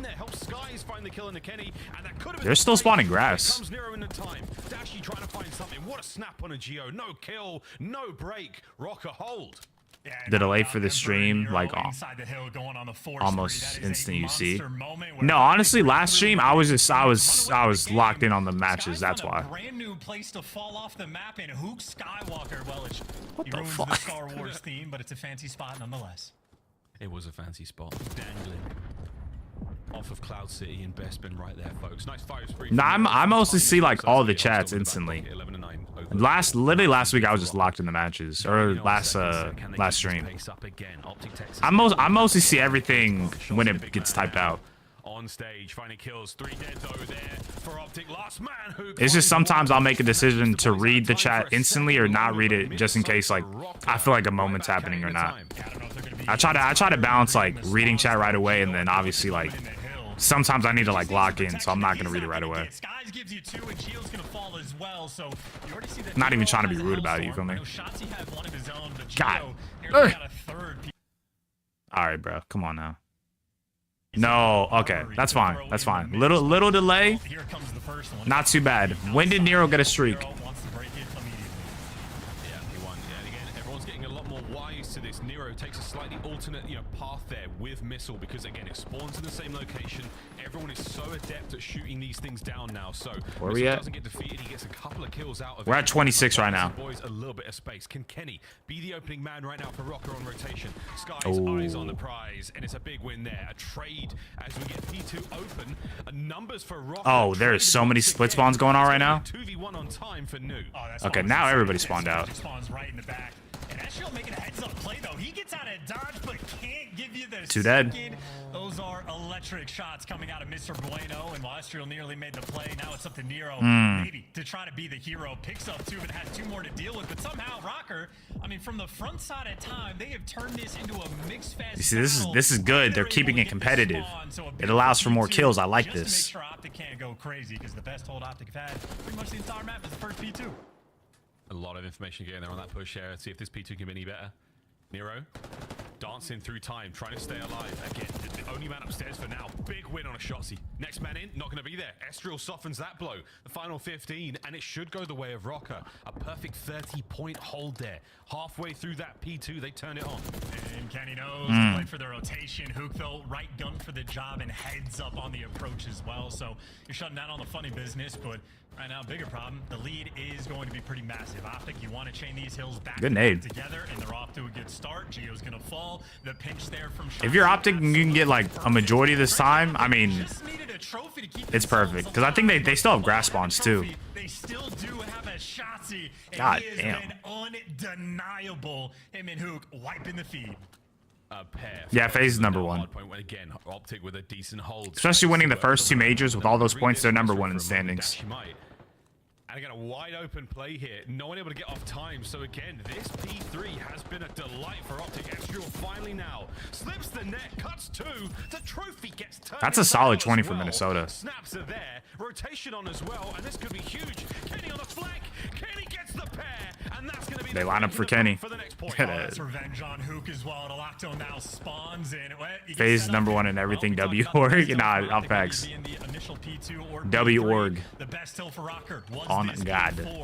You do Dashy though, able to actually get on a time first, so everybody has to turn their attention his direction, and he wins. I definitely think if I wanted to be in the org right now, it would be FaZe. 100%. Deals with them, the pressure overwhelming. Dashy kicks the entire sequence off, and all of his teammates deliver. Optic breakthrough to the top. I'd say Optic got to get all this time. Oh, they found Dashy P1.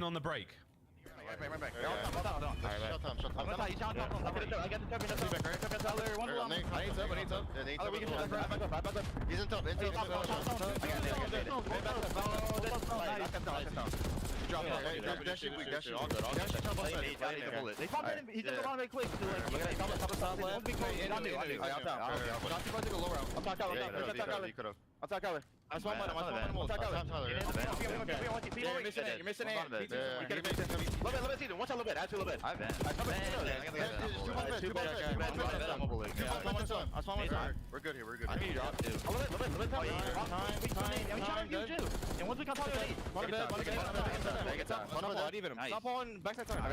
Alright, listen everyone. Honestly, these comms are kind of crazy. Even for COD comms. These are a little hectic. I'll take your time. Take your time. Yeah, he's still top. Jumped on you. Nice. One shot, Caesar. Maybe a little bit of that. Oh, yeah. Top left down sheet. What's hitting Jim, shot. Go for it. I got Jim. They cleared Dashy. There's 2 on time, though. Oh, good kill. Yeah, make sure you block. Solid 14. Optic takes us right back into this one. Rokkr, not a bad listening. They've got themselves a good hold here for P2, but they got to win a couple more fights. And Kenny, they line up for him again. Yeah, another rotation where he just makes sure his team. Let's say Gio got 30, bro. He did that on P4. Dashy had a major hand in breaking it down. This time, Dashy getting effectively naded by his teammates. That's because of the Semtex from Minnesota Rokkr. But whatever, you're still down a man. But now Kenny, he got the initial 2. Now he's last man standing. Every single player falls. Optic in the back, and Shotzi delivered you the P2 time. Minnesota Rokkr just got broken down. Imagine there were stims in this, brother. If stims were allowed in competitive COD without manual healing, then like no. The only stims I'm cool with in competitive COD is BO4 because it was like it was manual healing. Like you had to use a stim because you would not get your health back. If it was in this game, I'd get so pissed. At that point, it's like, nah, we're trolling. Shotzi, the next man in line, just going to get traded out. And, I mean, that is just a long-winded battle for the P2 time that leaves us at an effectively tied-up game. And a P3 that's been a beautiful thing for Optic. This time, Nero gets the first 2 kills, and who, well, can't seal the deal. Estro for the trades, and Minnesota for the initial time. They win it here. Optic got to contest for like 5 or 6 seconds. Or obviously get him off. Yeah, they don't win here anymore. Over to Estriel. What a battle this continues to be. The kitchen. We are certainly cooking. Yeah, this is really close. Time for Optic. Rotate. Oh, sorry. Time for Rokkr. Optic on the flank. Shotzzy's making a big one happen. Been red. Oh, they got grass spawns. And the time's still ticking away for Minnesota. Yeah, look at that patience. Oh, they know though. Hoop taking a quick dip in the pool, and Estriel just knows where the gunfight's gonna be. It's an eventuality, and this has been a P3 that has set up Minnesota Rokkr for the kill. And if he kills Dash right here, huge kill. Spawns, but he loses it, and Shotzi spawns up instantly towards grass. So Optic, green. This is winnable for Optic, because even if they contest like this, you have to contest for basically 20 seconds to even allow yourself to win on this hill. Optic setting up for the hit. Nero cut down on the right flank. Dashy on the soak. Left flank now wide open, and it's nobody home for Rokkr. They've been dealt with again. And you're trying to find the route. Hook there to drop you. He's the perfect man for the swarming. Oh, they're all going through bed. Gets eyes on 2 out of 3, and number 3 is just going to be up top. So Optic, they have all the reads. Good kill. Step closer, they get 2 kills down on the last one in time. Again, last man Estriel. He gets the time open. Pinched out by Shotzi. 35 and 25. What a map. And a lead change once again. Oh, they're getting all the right kills right now. They're getting all the perfect kills. This might just be it to seal the old deal. You're taking rounds. It's a last-ditch effort to try to make the break, but they're just not going to be able to. Yeah, last one there. They got it. That's a good win from Optic. Good win from Optic. It was a stupendous comeback during the listen-in, and a 20-point difference in the end. A little bit of a smirker smile. You know what's crazy? If they win this match, everyone's gonna be like, "We're so bad. We're so bad." Very firm resolve they had. Keep those last few points going their way. P4 not good for. Hold on, let me text my sister real quick. Squeaky clean there in map 1. And listen, it's a Skyline hardpoint, so there's 30 different gunfights you could break down to talk about the difference makers, but I think Dashy had 2 of the biggest ones. On the second P4 that we had, Dashy was the only man that was able to get towards the time as the hill pops, and he gets that first kill and drags so much attention in his direction that he buys the rest of his team time to get the space to end up flipping the spawns and breaking it. And then the second P4 from a different direction, but that 1v1 fight between Gio and Dashy, the moment Gio lost it, the spawns get opened back up, and everything was safe and clean from Optic. But if Gio gets that, I mean, you get the break, you get the dub. So Dashy on form right there, 4,600 damage, and one of the most important gunfights on the map. highlights, ladies and gents. And boy, howdy, do we have some highlights. Kenny was a piece machine for, feels like the entire map, man. He had some big lineup kills.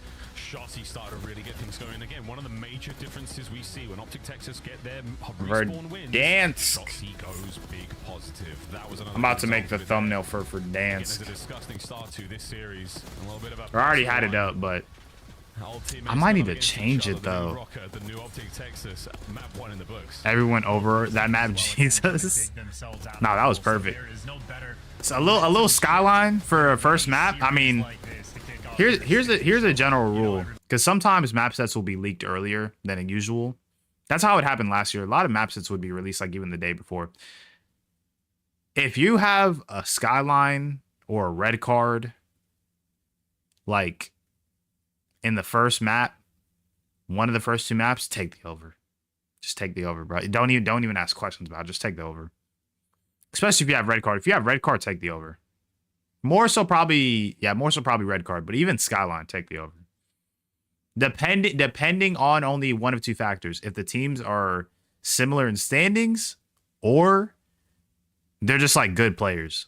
Because let's be honest, like you could pick the over on somebody and then they just miss it because they're not a good slayer. But then again, why are you betting on bad slayers? You feel me? For sure, a bit of a flat line there towards the very end. That P3 to P4, nothing there for the Rokkr lads. But Rewind Search and Strobing away. That's 67 out of 100. Yeah. January here of the Black Ops 6. I'll say who could have carried these kills by himself? So we get to go back to good old Gray. We have a triple protocol. That's insane. But, mate, I'm excited to see how this one goes down. Of course, Rewind. A bigger map than people, I think, remember. A physically larger map. A lot of space to play with here. Not a lot of cover, especially... Oh, yeah, this is the first time we're getting Rewind back. If you're not from the United States, it means just a flat space with some shops, essentially, is what you're looking at there. It sounds more fun than it really is. Strip mall, what a word. But yeah, I'm excited to see how this one gets going. Chance, any sort of early feels? I mean, this Minnesota Rokkr team, how's the S&D going with Kenny on the roster? Well, again, the theme for Minnesota Rokkr is their S&D. While technically they were 50-50, they were just the best vault S&D team in the game with a 7-1 record. You take away that map, and they immediately drop to bottom 3 S&D team in the league. So it's a massive problem right now for these guys to solve. And if you don't crack the code, we saw the map once. Another issue Rokkr has been having, still apparently continue to have it. If the S&D isn't working off, this is just going to be a tragedy for the squad. So you have to be good at the new maps coming into play. Rewind will be the perfect example for it, and Rewind is like a very S&D map as well. You got to be on point in the rotations. You have to be able to capitalize on different sections of the map, and the entire team has the Warzone video's up. The second I end stream, that video's going up. I kid you not. The second I end stream, that Warzone video's going up. Since the start of the year. I don't know their personal feelings on the map for Rewind. See, I think there's like 1 or 2 pros that are. Is Kenny even black? Oh yeah, I guess he is part. Oh yeah. I never realized that. A lot of superb routes. Not to mention. All right, finally, after months, I'm just surprised that we have Rewind back. I'm surprised and I'm happy that we have this map back. This is a good S&D map.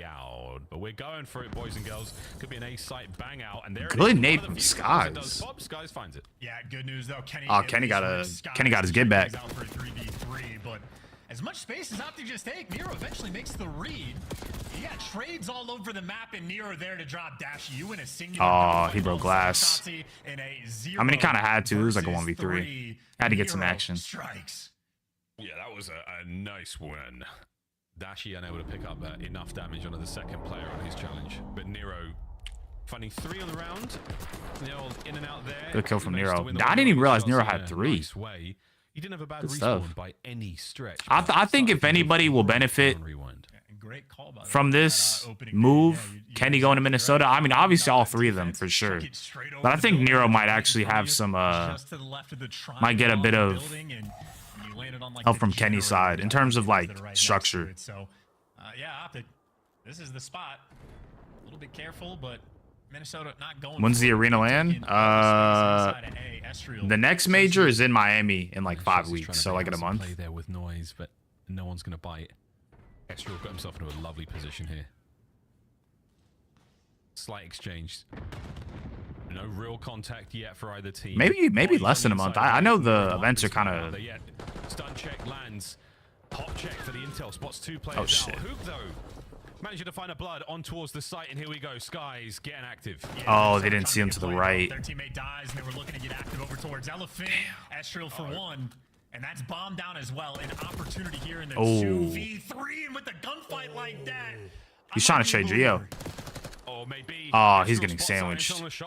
Geo's managed to go to the other side. They can bully Geo. I'm about to say they can sandwich him. In a moment. It's a Geo sandwich. Oh, Geo's Shotzi moving. and Dashy, they're the bread. Damn. Geo got out at the perfect time. That was crazy timing. Yeah, Geo got eyes on him. Geo got the greatest timing of all time. They're not getting this round. In a 1v2, and he does not have the bomb.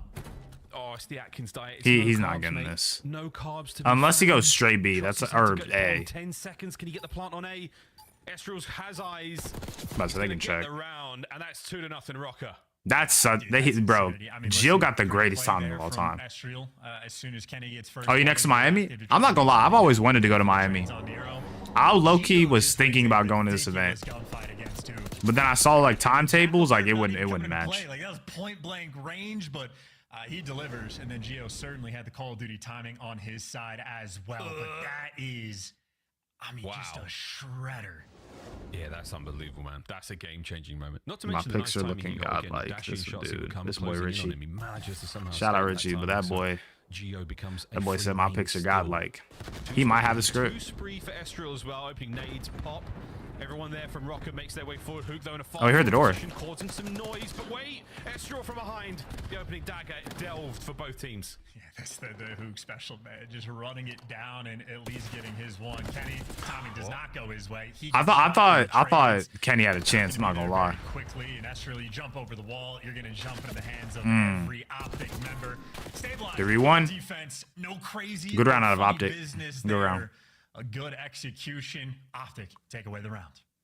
Yeah, nice stuff. Again, watching the way Shotzi plays a position like that, you've got Estriel on one side. You saw the players push up forward as well. He got, what, 2 or 3 kills from that wall alone. It's so nice to watch him play those little moments there. And Dashy's picking up those kills towards the end as well. And a nice bounce back there from Optic when they needed it the most. Going to go down 3-0. A team like Rokkr, a gritty team, as we have called them in the past. I don't know how Kenny affects the grit levels. We'll find out this series, I would imagine. I would assume, if anything, it would only help. But we do get to find out and get a different look as well on defense for Minnesota Rokkr. This time, much more prepared for the B pressure, so they have called this correctly. Well, yeah, and Chelsea's managed to make his way through right back over towards Dumpster. Oh, damn.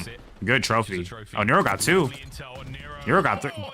Just give him the ace. Just give him the ace. Give him the ace. Somebody put an AR in his hand right now. Give him the ace. Strikes, man. It's like a Mortal Kombat fatality. I don't know how he pulls it off. Oh, they saw him. Look, but yeah, Dashy for 1v4. He's one of the most clutch players in the league. You're getting nothing to work with there.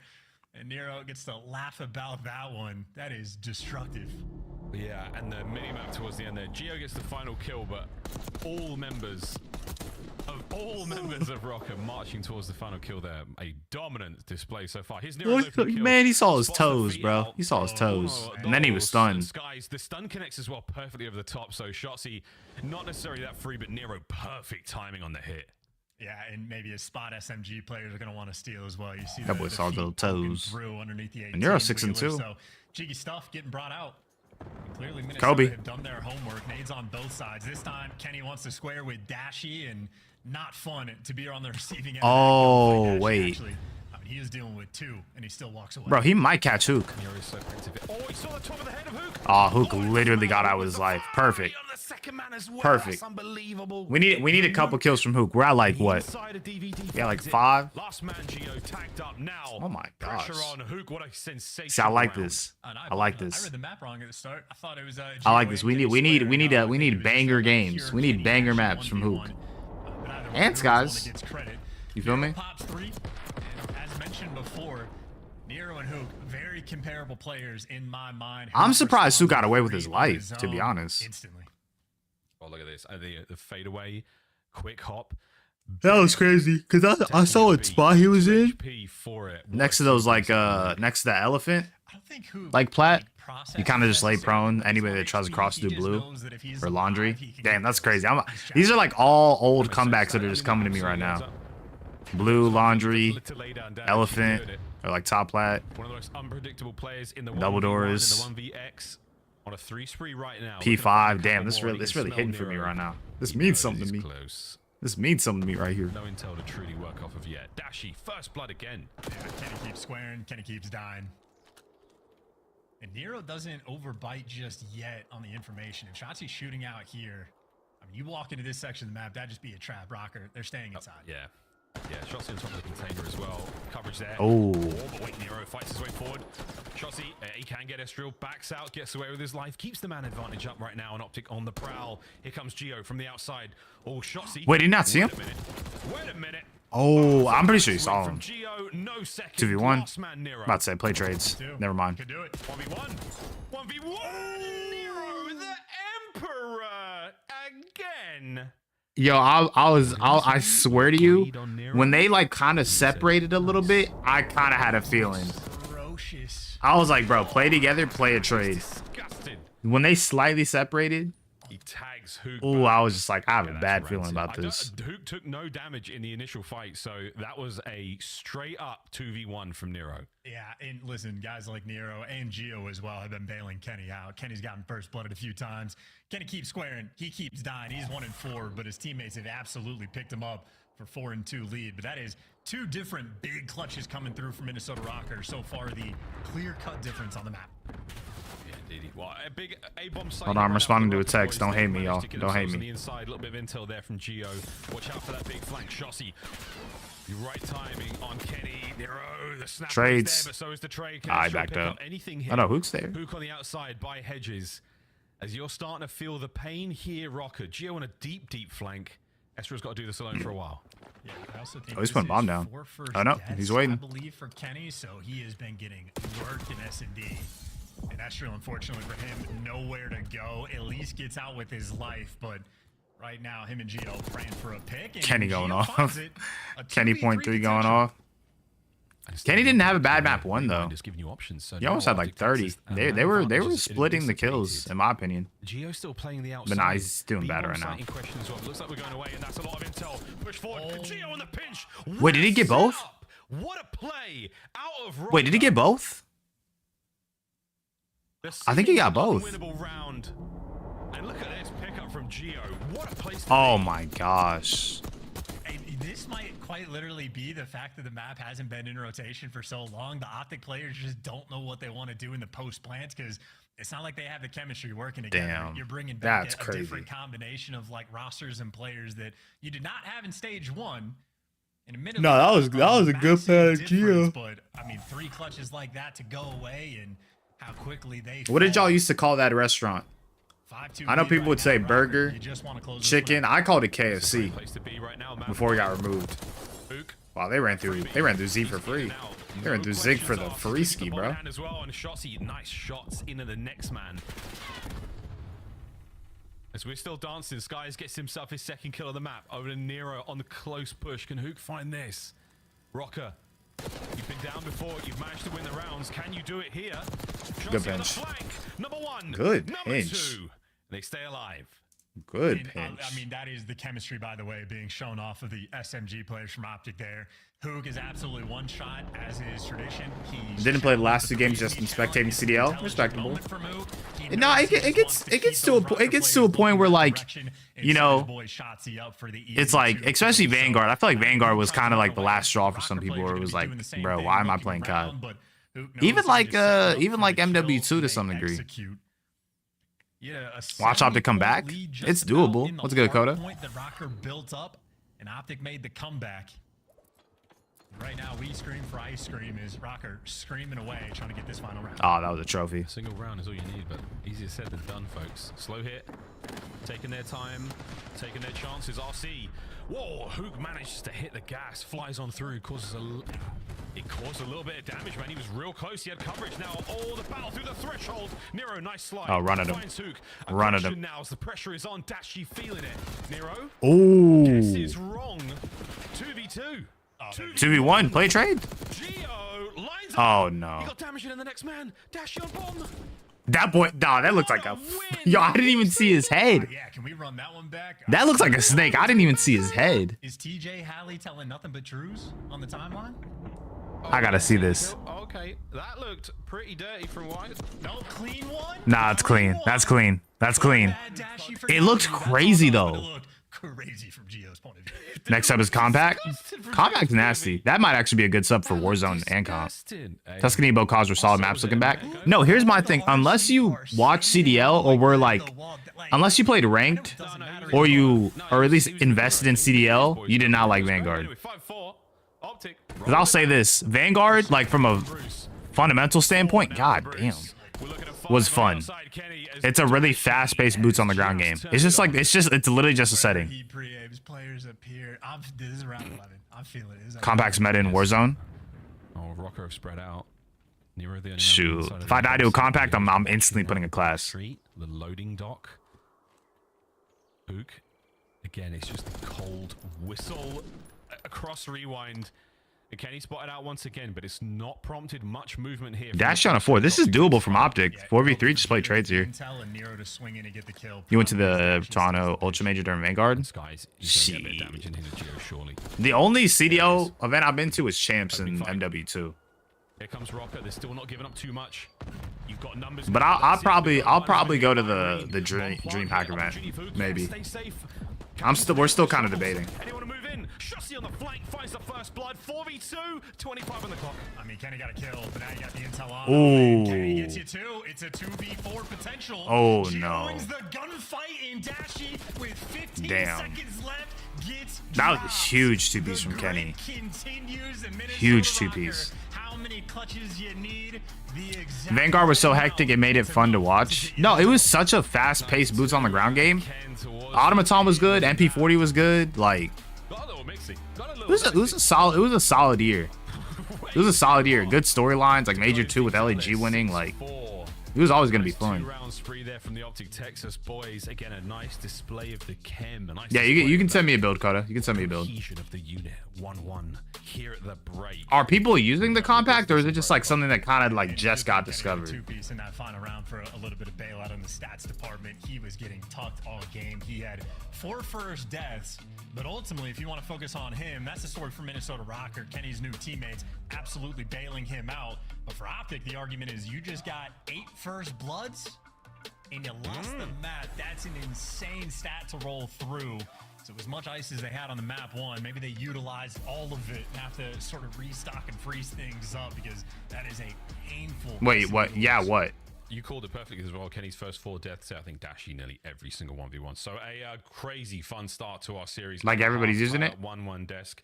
Bring a raincoat. We're going to protocol. We're going to a game 5. 3 doses of protocol, if my prediction is correct. And can we start though?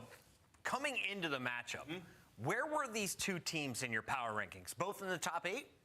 Ooh, yeah, like 8, 7, 8, 9, like in that area. I mean, I feel like it's hard to put. Guys, I'm on the big screen. With each other, and that's what we're seeing I'm on the big screen, y'all. Okay, so let's jump in. Who's watching me on there? Let me know what you're watching me on right now. Or y'all, what are y'all watching me on right now? Am I on your TV? Am I on your phone? Am I on your monitor? What are you watching me on right now? Am I on your fridge? There's legit smart fridges out there, bro. I'm finna go to Best Buy and put all my streams on a smart fridge. Clutching some of these 1v2 situations. So from side of Minnesota Rokkr, incredibly icy. Side of Optic Texas, we've got to work on our man advantage. Settle it for the chat. Is it first bloods that are getting instantly traded, or is Optic truly fumbling the bag with the man's advantage? Not at all. Actually, when they would get first bloods, more often than not, it was Dashi getting an absolute piecing onto Kenny in mid-street, and then a little bit of time would go by to try and allow Hook and Shotzi to make moves on the map. But Minnesota Rokkr are just playing their lives so incredibly well, getting out of some of these tough situations. I mean, we're watching one right now. Yeah, so the fact Kenny and Gio are even alive right now is insane. Yeah, a couple of these rounds on Optic's offense where they ended up going over toward transitioning towards B, Dashi was really not in the play because he's all the way out watching deep flank, right? So he gets there a little bit too late. They're going to adjust as they keep playing rewind, and he's going to be a little bit more involved. Like when they ended up going towards A, their offense rounds, Dashy was awesome. Go out there, get a first blood, do some damage. He'd be so much more involved. So they just got to watch that VOD and come. That's my takeaway from there. Is like, Dashy, get a little bit more involved when we start transitioning over towards B. All right, at the end of this I series, get so want you to answer the invincible. question, skies equal I Kenny? get so invincible. Before you answer it right now, let's take a look at some conclusions that were drawn from map 1. This is the rotation that gave Optic the lead. Yeah, this is a huge rotation for Optic Texas, and this is kind of like what you're hoping for here in Optic Texas. From Shotzi. Optic's S&D is so uncoordinated this year. Nah, that's true. And that's super surprising considering they have players like Hook and Dashy and even like Skies. Really all 4 of them are solid S&D players. The only person that, like, in my opinion, may have not come up from S&D like originally is probably like Shotzi. But that's because he played Halo. You feel me? That's not even like his fault. You know? All the way out here. He's got players who have actively just spawned. They lose so many unlosable rounds. Yeah, that Kenny 2B towards the end, that's so unexcusable, to be honest. Because that was free. Literally, Kenny was on those like double trash cans, like, or those orange trash cans. Literally just popped a 2-piece when they had like a 3v2. But in this situation, you got to get a big break. It is so difficult to do. Dashy finds one to alleviate a little bit, but Minnesota still have positioning. You see Shotzi gets pushed up. He finds that kill. And why they play so well off each other is you see Hook comes up and gets his instant trade. Now in this situation, you just flip them out. You spawn them deep, right? So you got players spawning here. They're going to be pushing through. The players off spawn can play the cuts, right? So this is clean, rotational gunfights and setups that Optic were not doing in stage 2 when they had Predator Kenny on the team. And now when you have Hook knowing like I'm tripping, hold on. Big play, I just got to go in and find that one kill. We've already blocked the spawn. Now my ARs can acknowledge it and cut them off the respawn. This gets them within striking distance, which they then go on to get the next P1 as well. So huge transition play by Shotzi and Hook.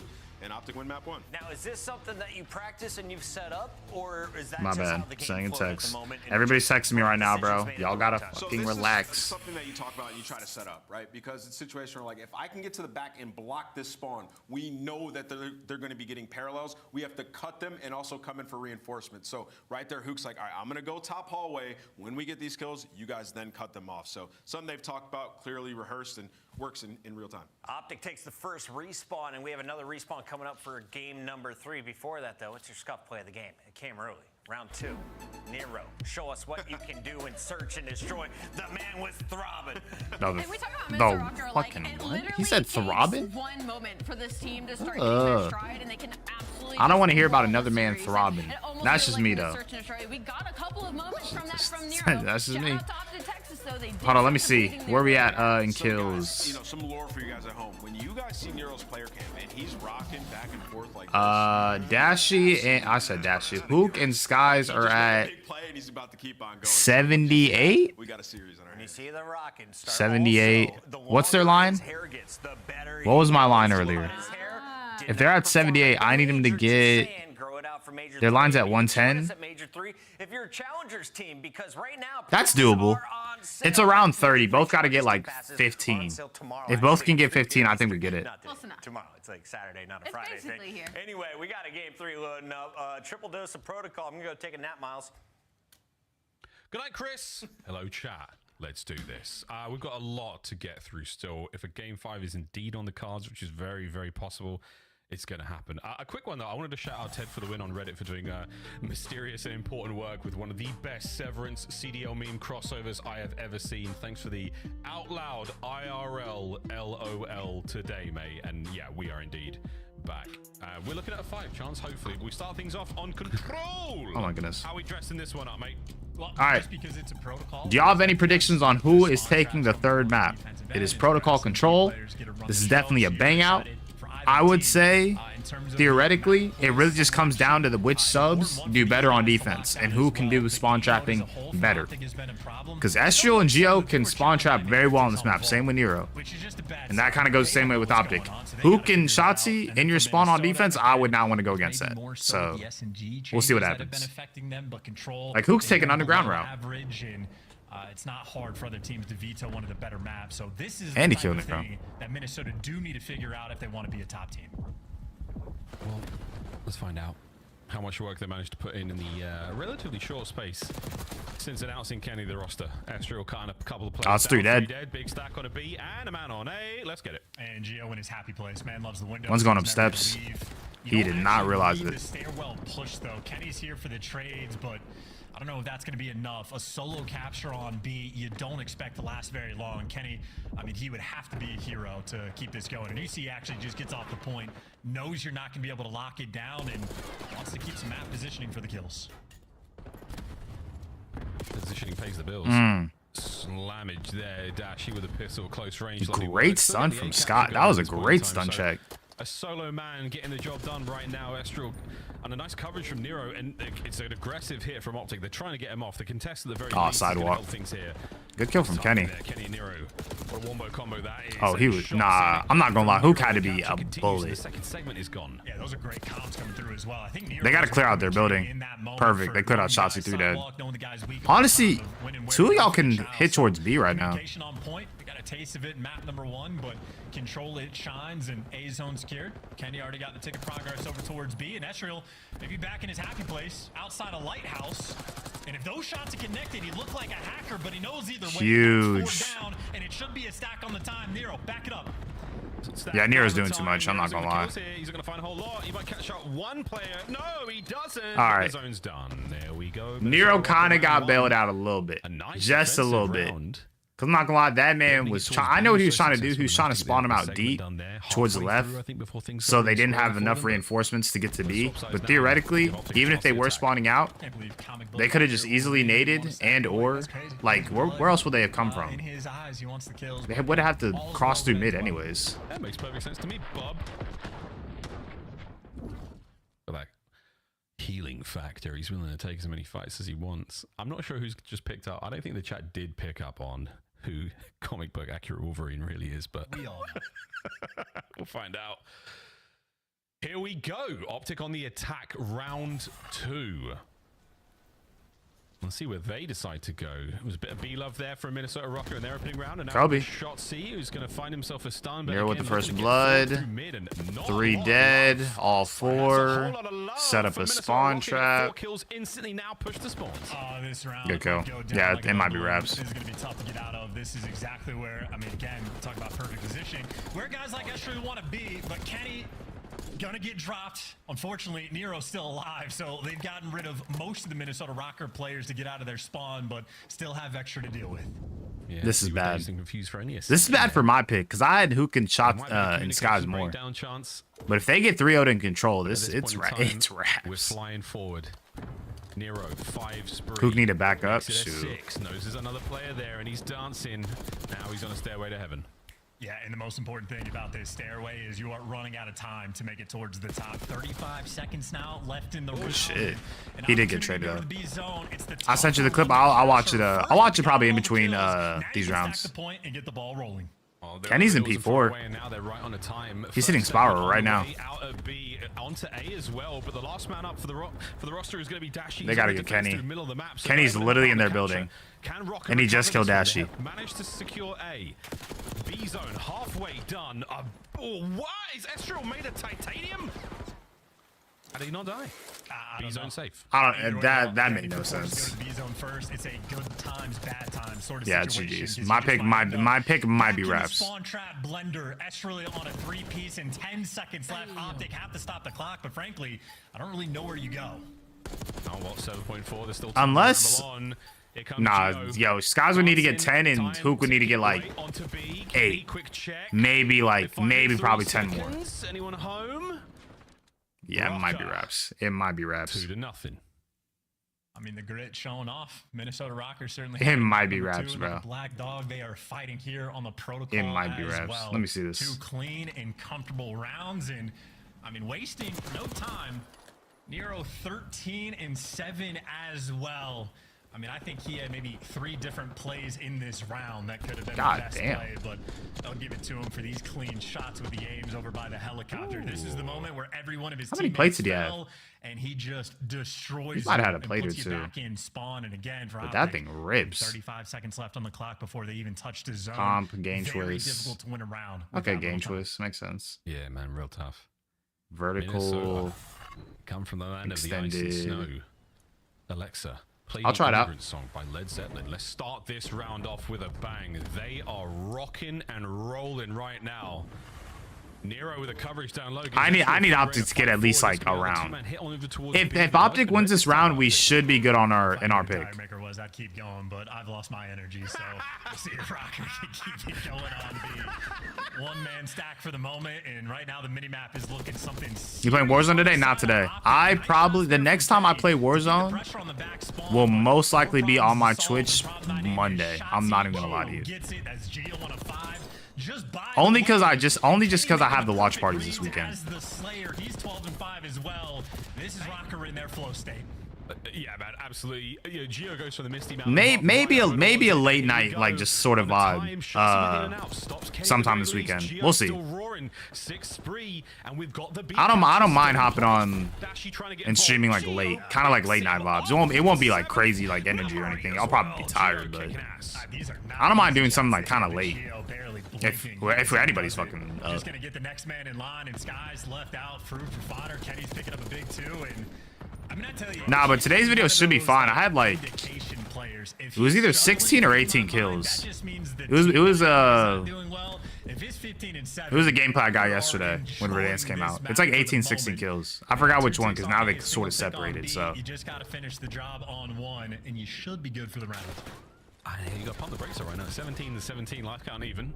I haven't seen streams since I see all the other streams. I was in the car or something. Nah, you're fine. You're fine. I'm not tripping about it. Your time is gonna come. Dashy, Hook, yo, Skies is getting so dogged right now, bro. Hook need to get like 20 at this point. Good shots, but not enough to get the drop. 2 players on Optic inside your base. Get him off. Go for the cheeky spot, but no shot. Doesn't have a ton of help, but the thing he didn't have help with was actually sidewalk, and he gets one before he falls. Yes. Problem is though, still guys like please no. Wasting so much time. 20 seconds on the clock. And Rokkr, I mean, they got players roaming over towards the B zone in spite of the fact that A's so close to falling, so they're trying to fight a 2-front war. It's a delicate game. Oh, it's a delicate game, and Estro has just won 3 insane gunfights. Can he add another one to the pile to keep hold on, Connor. I'm about to read your message. On the edge of the capture, a big win from Estro. A now being worked on. B zone, all the contest. A complete. Kenny right on top of it. Minnesota Rokkr like a Swiss watch. They are clicking right now. Nero brought down through mid. Geo back at it again with the damage over to Kenny. On to Kenny. The oh, they got him off. Please, don't sell. Please. Look behind you. Look behind you. It's S&D at this point. Look behind you. Minnesota to work with as well, and it's less about the objective. It is all about these kills. And I think Hoog has put himself in an interesting spot. Nero just got some wild timing. And he yes. So he's gonna fall. Oh yes. Hold on. Let him cook. Let him cook. Oh, magical moment, man. Optic takes let him cook. Got just enough intel. And you perfect. All right. I just need like a solid round out of Skies and Hook, and then our prediction hits. I know you are. You guessed right the first time. Look at him go. Perfect. And Hook's getting all the kills. I'll take it. You want a win grind? Maybe maybe like in a couple days or something. The only thing for me, this is kind of a general rule. I don't really play the game on weekends, mainly because of the watch parties. Just because like. Mainly also just because I also do other stuff like hang out with my friends or whatever, you know? Plus, if I were to do watch parties straight into like Warzone and stuff, I mean, like, believe me, that boy Zuma, Tommy, they be grinding this shit. That's why I give a lot of respect to like Zuma. That boy be doing watch parties, then he be fucking doing whatever. He's looking at his mini map. I work weekends. We can do this upcoming week. I'm cool with that. He calls it out perfectly. I mean, honestly, I've just been trying to go like for high kill games for like gameplays. How much more have you got, Optic? Can you conjure up another? But I'm down to play this week, or I'm down to play this week. Baby, over we go to B. Yeah, and Kenny's gonna be the man on defense here. He's got 2 helpful players in the middle of the map. Good nade. Getting aggressive as well, making sure you don't give those SMG players a real moment to breathe. And with Hook top grannies though. I mean, I'm gonna be playing this week regardless, so. Estriel's gonna fall, but right now only a single stack coming through from Optic, and a single stack on a control zone takes 45 seconds to actually capture. A couple mans here. We need like 5 kills, bro. We need like 5 kills between Hook and Skies. I'm not sure if it's gonna hit the line exactly, but it definitely will. It'll definitely be close. On the prowl, try to find anyone here right now. Get these boys forward. Great tags in from Skies. What a two-piece. He's on the point. Did he just collateral? No, okay. Well, Nero's one shot from the gunfight again, too. Great shots, nonetheless. The Skies is going to fall. Estrel's on the point, wasting time, and this is just time right now for Kennedy to actually work the pinch. So massive trades coming through in the feed, and because the A zone gets clear, I mean, we can do recons and still win. Oh yeah, we can do recons and get a win. I just like going for high kill games for gameplays. That's why. Nothing on the map. Loses the gunfight against Dashy, so he gets rendered useless. And now he got the double stack rolling through. A good opportunity to capture the B zone. Oh, there we go. At least one man on it. Because winning's cool, but like I want to get gameplays. Stun check. Kenny's in. And in his time of dying, he still managed to I feel like vids don't hit like streams. It's weird. Nah, I mean, that's not weird. I feel like streams are just like the new, like, it's just the new form of media that's like really insanely popular now. Spooky stuff down low from Kenny as well. Nice work. 20 seconds to go here. This is going to be the map for Rokkr and the lead in the series. Chelsea, I'm saying we can get still get high kill. Oh yeah, that's cool. Space towards B to work with. He's going to opt for the high road. I'm down for whatever. I just try to get as much kills as I can on Warzone.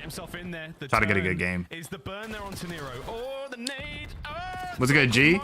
Yeah, I saw you on Twitch yesterday. His teammates are on it. A two-man stack turns into a no-man stack, and that is going to be that. The nuke can do no more. 3-1 to Minnesota. I honestly think we might have missed. I'm not gonna lie. I think we might have missed the line. We might have missed the line. I'm not even gonna lie. Weren't you playing zombies yesterday, G? I'm pretty sure I saw you playing zombies. I saw that. Hold on, let me pull this up. Let me pull this up. A pretty solid performance there on protocol as well.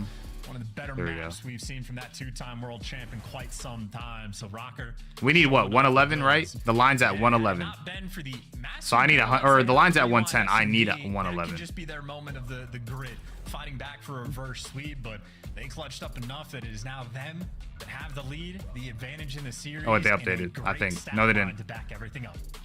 Delightful, folks. 3-1. Highlights real quick. Was trying to see how long I would last. Was major pause.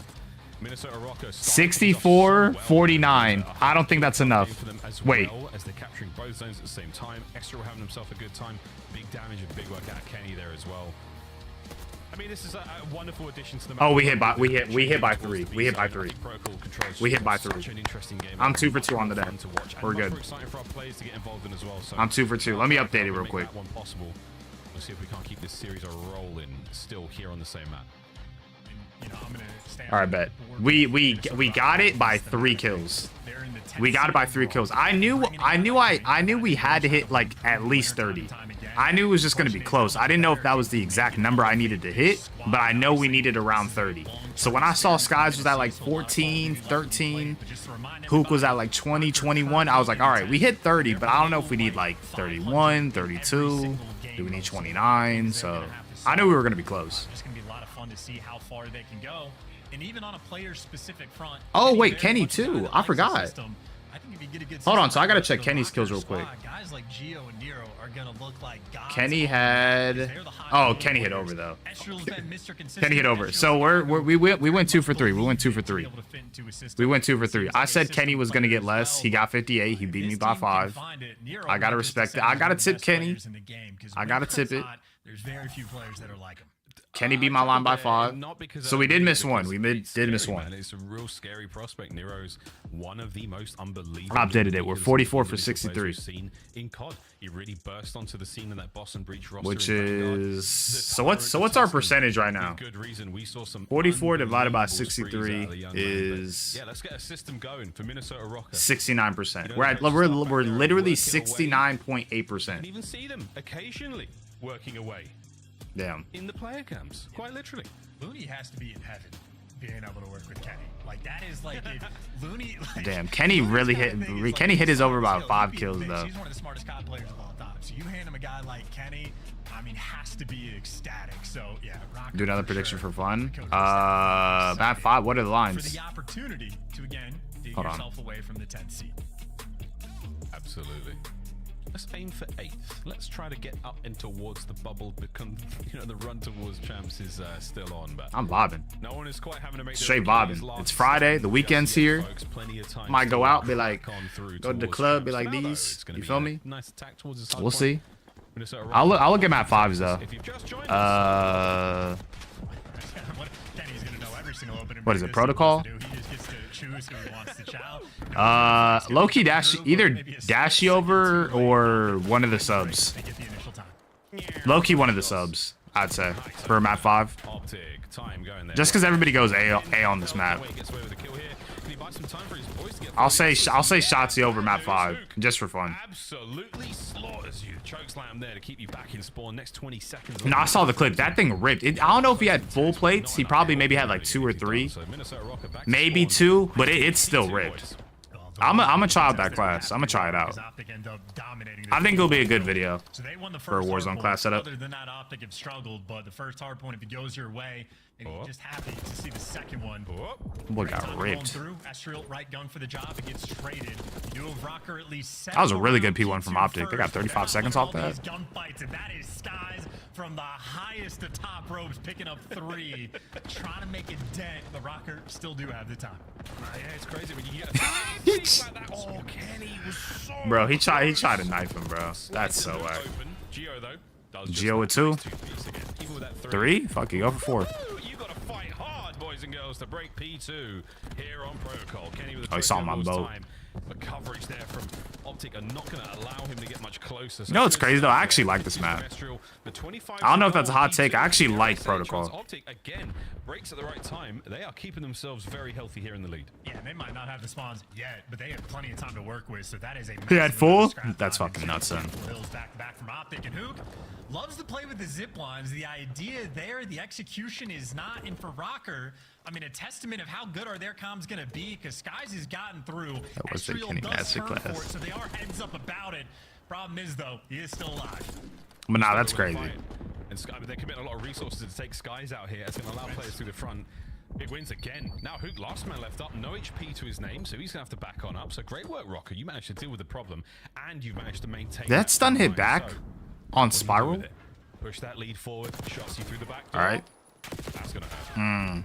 He gets traded though, so you're fine. It's too dead for Optic. Fantastic. The only thing that could have gone wrong was letting Skies slip through uncontested, but I mean, either the awareness of a singular player on Rokkr or the entire team, but they root them out together. And they have strung together a sizable P3 hold. And I think Optic, yeah, you're going to have to chalk it up, give away the final 20 seconds. That boy just got ripped. For the rotation. P4 is absolutely money hill. You saw Estriel. I mean, Minnesota Rokkr got here first. Maybe the most important gunfights of the map, Geo versus Hook down low. And he found the route, he found the timing, he got the kill. Rokkr, they're in. That route was a thing of beauty. 7th Spree still on. Working towards streaks, teammates getting bodied. Skies. Oh dear, we've sent it. Oh, he jumped on that. One bullet away from getting that one. Sky is going to zip out of trouble, but that hard point still very much Rokkr's. Optic now through the front door. Dashy managing to peel 2. Estriel's going to have to peel back now, catch a couple of kills, make it nearly 3, only 2 there, ladies and germs. You gonna do a stream setup vid? Y'all want a stream setup vid? So you're about to take the lead. I'm cool with that. My stream setup is very, very minimal though. Nothing too crazy. No special lights. I mean, aside from the background, nothing too special. But I'm down to do a stream setup video. Or you know, it'd be cool if I like updated it and then did a stream setup video.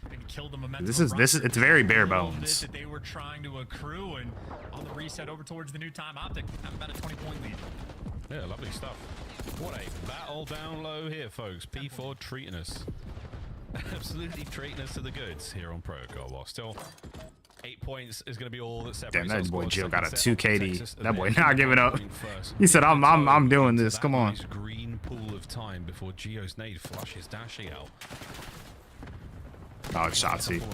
Right now. Good kill. For that P2 is Rokkr, and Nero through middle. He is shooting. Definitely needs some help though, but Estriel's here to get it. Estriel's been like a facilitator. Hook does a great job of dropping him, but he was just forcing those Optic players to look 2 different directions. But the second Estriel falls, it's all guns forward, but that is guns into Nero, and he is dropping them. God damn. Tyrant Tuscan. That boy on the low 4. Circle Hill. Absolutely rocking, baby. Wow, Nero, nice force breathe from time. I should have looked. He might be close enough to a Hellstorm, indeed. Yeah, very much so. Looking for a couple of cut-off kills here, or he might have bitten off a little bit more than he can chew. Doesn't get the streak, but he does get the 5 spree. Lead, though, still for Minnesota Rokkr. Over to P2 we go, and they are in position. Yeah, Estriel's always here, whether it be control, a P1 or a P2. Estriel, king of the back lighthouse. Skies, though, rips him. That is not It's 3 dead. You're looking for one.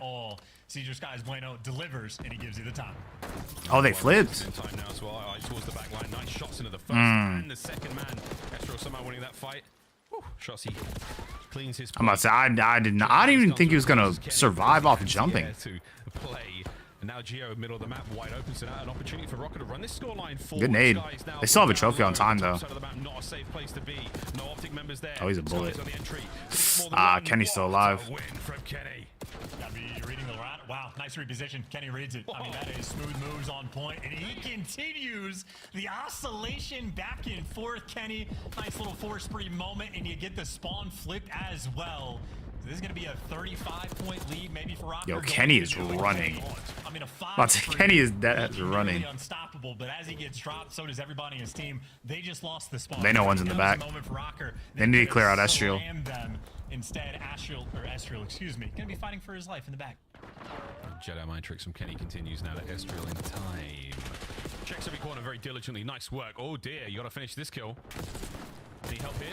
It sure is. Estriel still battling from time. He's so good. Dude, he's so good. Hook now keeping the spawns alive for the Optic boys. Reinforcements will be close. Shotsy who kind of spawned right in the time. Great break, Optic. I feel like it's a high key. Estriel has been the best player on his team throughout the course of the year. Estriel, a shining light, but from Optic, shining light is the fact that they are getting all of this time. They got good, but good shots. Damage. You pick up Dashy. I was gonna say clear out Dashy, but it is only like 15 on P3. You definitely gotta go towards P4, or at least determine your next couple of steps of what y'all are gonna do as a team for P4. And Hook just spawned out near what?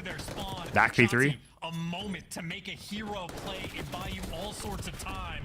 Does not deliver, but he at least gets his team in the mix. Kenny. It's only 2. There's only going to be 2 in Hill. You can break this if you're Optic. Never mind, I guess. This is bad. This is a good amount of time for Minnesota. If they get all this time, they hit 200 points. At that point, you can just sort of bait out P1. I don't know if anybody has like a Hellstorm or anything. Oh, this is really bad. They are probably going to get like a majority this time. Oh, yeah. It's pure cash right now. Kenny was like, yo, BD, give me a stim. Right into the fight. He goes back at it, swinging. Nero, whatever position he may be in. Disgusting work. Oh, he saw him. Ooh. Every approach. What a win from Shotsy, though. Good lordy. Trades again. Teamwork prevails. The system of Rokkr. God damn, is sweet. Yeah, and I'm telling you, a lot of teams and players will overcommit to the rotation, but with too much time on the clock, if you get the kills on the old time and force them to spawn out, it makes that rotation so trolly. Free. So again, Kenny super heads up in that moment, and he and his team deliver. Oh, he stopped shooting at Shotsy. On this rotation, and Nero is back in his home. He is pissing, boys and girls. And I'm not talking about the rain. 200 points for Minnesota Rokkr. Optic now on a chance to bounce this one back in our third set. Arguably our final. Ken on towards spawn. He's taken a round-the-world tour. And it has not quite paid off. A little bit of damage in there. Nero on the trades. 25 to go here on P1. It's been great for the Optic boys. It was a 70-point comeback they had on the first hard point. Working from the same kind of deficit here in the protocol. And as you stated, a P1 form, that was fantastic. Hook actually gets the kill of the player at a time. And Shotsy, yeah, he's going to go back and go for it and try to pick things up. But right now, Optic more or less on the wrong side of the map. Minnesota Rokkr playing keep away, and they will have that initial time. This is a good rotation. Did Minnesota not get any time off P1? Got a couple of seconds to really I'm kind of surprised, not going to lie to you. Technically keeping it alive. Kenny on the back line. Damage in a Shotsy now. The guessing games begin. Oh, he saw him cross. He saw him cross. He's seen these parlor tricks before from a very different POV. And oh, 3 dead. This might be a comeback. I would not be against this being a comeback for Optic. So if Optic just win the next series of gunfight, quite frankly, might end up winning the game. Hook covers down low. I mean, they've got the full setup around time. What a time. What a setup. Lead change on its way. Dude, they are not losing any fights. And they got spawns for new. This is bad. This is bad for Minnesota. New as well. The long game being played. Sensational composure from Optic. I mean, who has the grit now? 2 comebacks like this. Optic maybe just sealing the deal on the title. Absolutely. Shots in on the last man. That's going to be the Oh, this is bad for Minnesota. This is like really bad. Change here from Optic Texas. Hook on a spree. Keeping the members of Rokkr at bay. Hardpoint now goes green once again. This could be it. God, I mean, this is devastating. I feel like this is almost a guarantee at this point. Gio's the only man that's been able to get through, but he should get traded out. Shotzi gets dropped, and there you go. They have everything covered. Another 4-man. Oh no, this is raps. 150 seconds straight of perfect Call of Duty from Optic Texas. We have not seen a team flatline like this before. 5 seconds for a game 5. Dashing. Yo, they actually made that comeback. We're going all the way. A 5 spree on time. A game 5 in the series. That was really good composure from them in the hard point. I'm impressed. I mean, we're just creeping closer to those belly slaps that might be rolling through. That was legit. Maybe 3 minutes, a perfect hard point time. They're down by 80 points. And from the jump on the P1, it seemed like everything just fell into place, and Rokkr not able to stabilize in any way, shape, or form. That was an absolute breakdown, and much more so the map number 1. 2 for 2 Optic with the comebacks in the hard point. Minnesota Rokkr unable to close out a hard point in the early days. Their honeymoon is not perfect so far. Everything's looking good, but not great. Optic. Give them a chance to wind up, and they truly are the grittier team in the series so far. Rewind search and destroy goes the way of Rokkr. We stay on protocol for our game 5 chance, and man, the flatline. It was something special. Look at that, 196. Oh yeah, from P1 to P2. Points. I mean, obviously this is the gap, and they made a comeback here, but literally from the third P1 to P3, 7 points. Not a single point after. Optic, what a run. Oh, they played it perfectly. It cannot be understated how clean that was. Who goes on a 5 spree throughout that time? I think Dashy also goes on a 6 throughout that time. And just for the fact that they perfectly just played everything to a T. In their setup being made, everything was just done perfectly there from Optic, and I think Rokkr just simply, almost left dumbfounded, couldn't find a way to reposition at a point where nobody is winning gunfights, and it turns into a scattered mess of solo chow and solo chow and solo chow. But the ultimate grit test is nothing better. Something we never saw at Major 2 is a map 5. I'm glad we're getting them now. Let's do it, boys and girls. One last break before we get to game 5. Giving you a chance to grab yourself a drink, get yourself refreshed, maybe listen to a Led Zeppelin album. We'll find out what happens in our game 5 after this break. Optic Texas, Minnesota Rokkr, protocol search and destroy. Who went stupid? 160 to 7 after P4. Esports World Cup That's is an official partner of the Call of Duty League. Or not to 7, right? Or no, probably to 7. Yeah.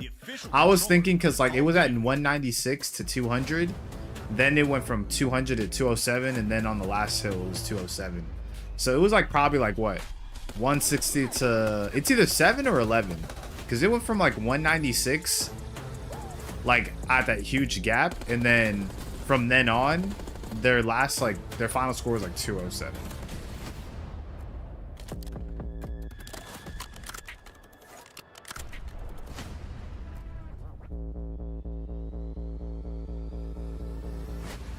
That's what I'm saying. So wasn't the gap at 136 to 196, or it could have been either that or something else.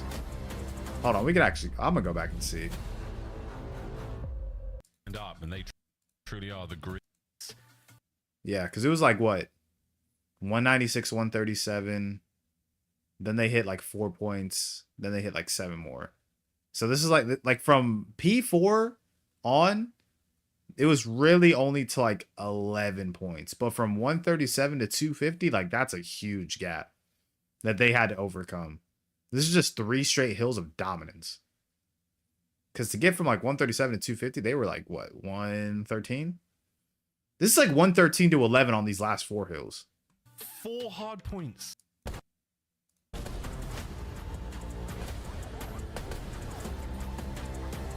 Hold on, let me get a 2 times.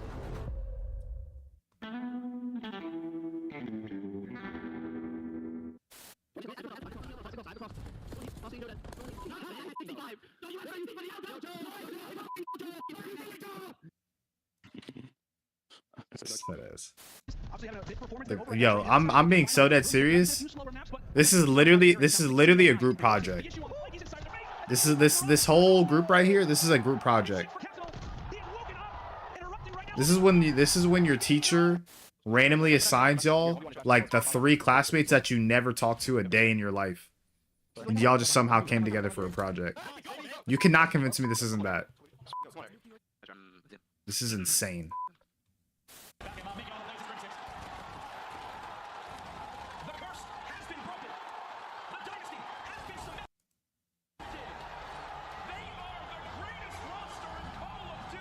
Nero is back in full form, carrying the HPs, and S&D not making one wrong play. Flow state at its finest. The 2025 Optic Texas Team Pack is available now. Each pack includes home and away operators, as well as this vinyl proving your membership in the Alien Task Force. Next time you boot, How did Pred play? Kind of below average. He did barely okay, I'm not gonna lie. It's probably the best way you could put it. I'm not gonna lie right here. This is a legendary tweet. I'll give him this right now. This is a legendary tweet. I don't want to play with you anymore. This might be the greatest tweet of all time. This might be the greatest tweet of all time. And then Neptune's right here. This is funny. I'll give him this. I'll give him that. I will give him that. This is a good tweet. Y'all can't lie. This is a good tweet.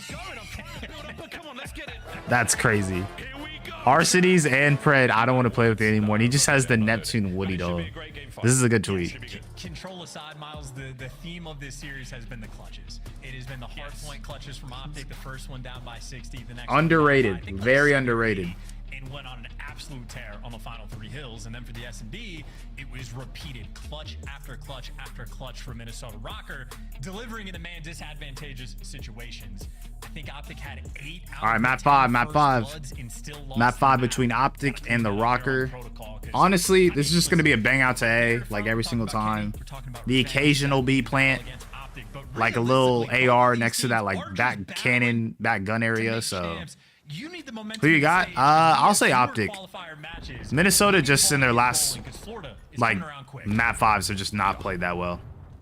No mutineers. Although they were the king of map 5s to begin the year, but I'll give it to Optic. It's a good thing for Optic, let's be honest. Bomb plan A. Getting the outside, should be able to see a player or 2 there. That traffic cone and that bucket will not provide too much cover. But this box will. Luke with a shoulder. Good first blood. What a first blood. This guy gets away with his life. And huge intel. Yeah, Kenny has to chase, and he might just be too slow. You are running out of time. Where are you sliding to, sir? Sir, where are you sliding? A gauntlet of crossfires. There is no dice in this good play. round. Good play. Perfection from Optic Texas. Right to the bomb site. Get the plant. Get the first blood. Nobody falls. Everybody making the perfect plays. They are keeping up exactly where they left off from the hard point. 2-0 on Skies, man. It took a slightly longer route there to pick up the players on the way out by bottom boat. Paid off massively though, man. Gets away with his life, pulls Kenny out of position as well. Doing everything you can to keep that bomb safe. Keep those players in the play down by that bomb site. Nice first round. And by the looks of it, Dashy's got the comfy comps flowing as well. That's just, you're not thinking too hard, you are just feeling it. Oh, look at what we're doing. We're banging out A again. Yay. This is so fun. This is so fun. Here, but again, too much suppression, too much fire superiority download there from the Optic boys. So now I'll give it up. Maybe make our way across the map. Bad news that the Optic boys have also moved. And Kenny, great intel and a good bit of damage, but that damage goes both ways. I didn't even peep Shotzi. I was not looking at minimap. Dashy as well. Over to Nero.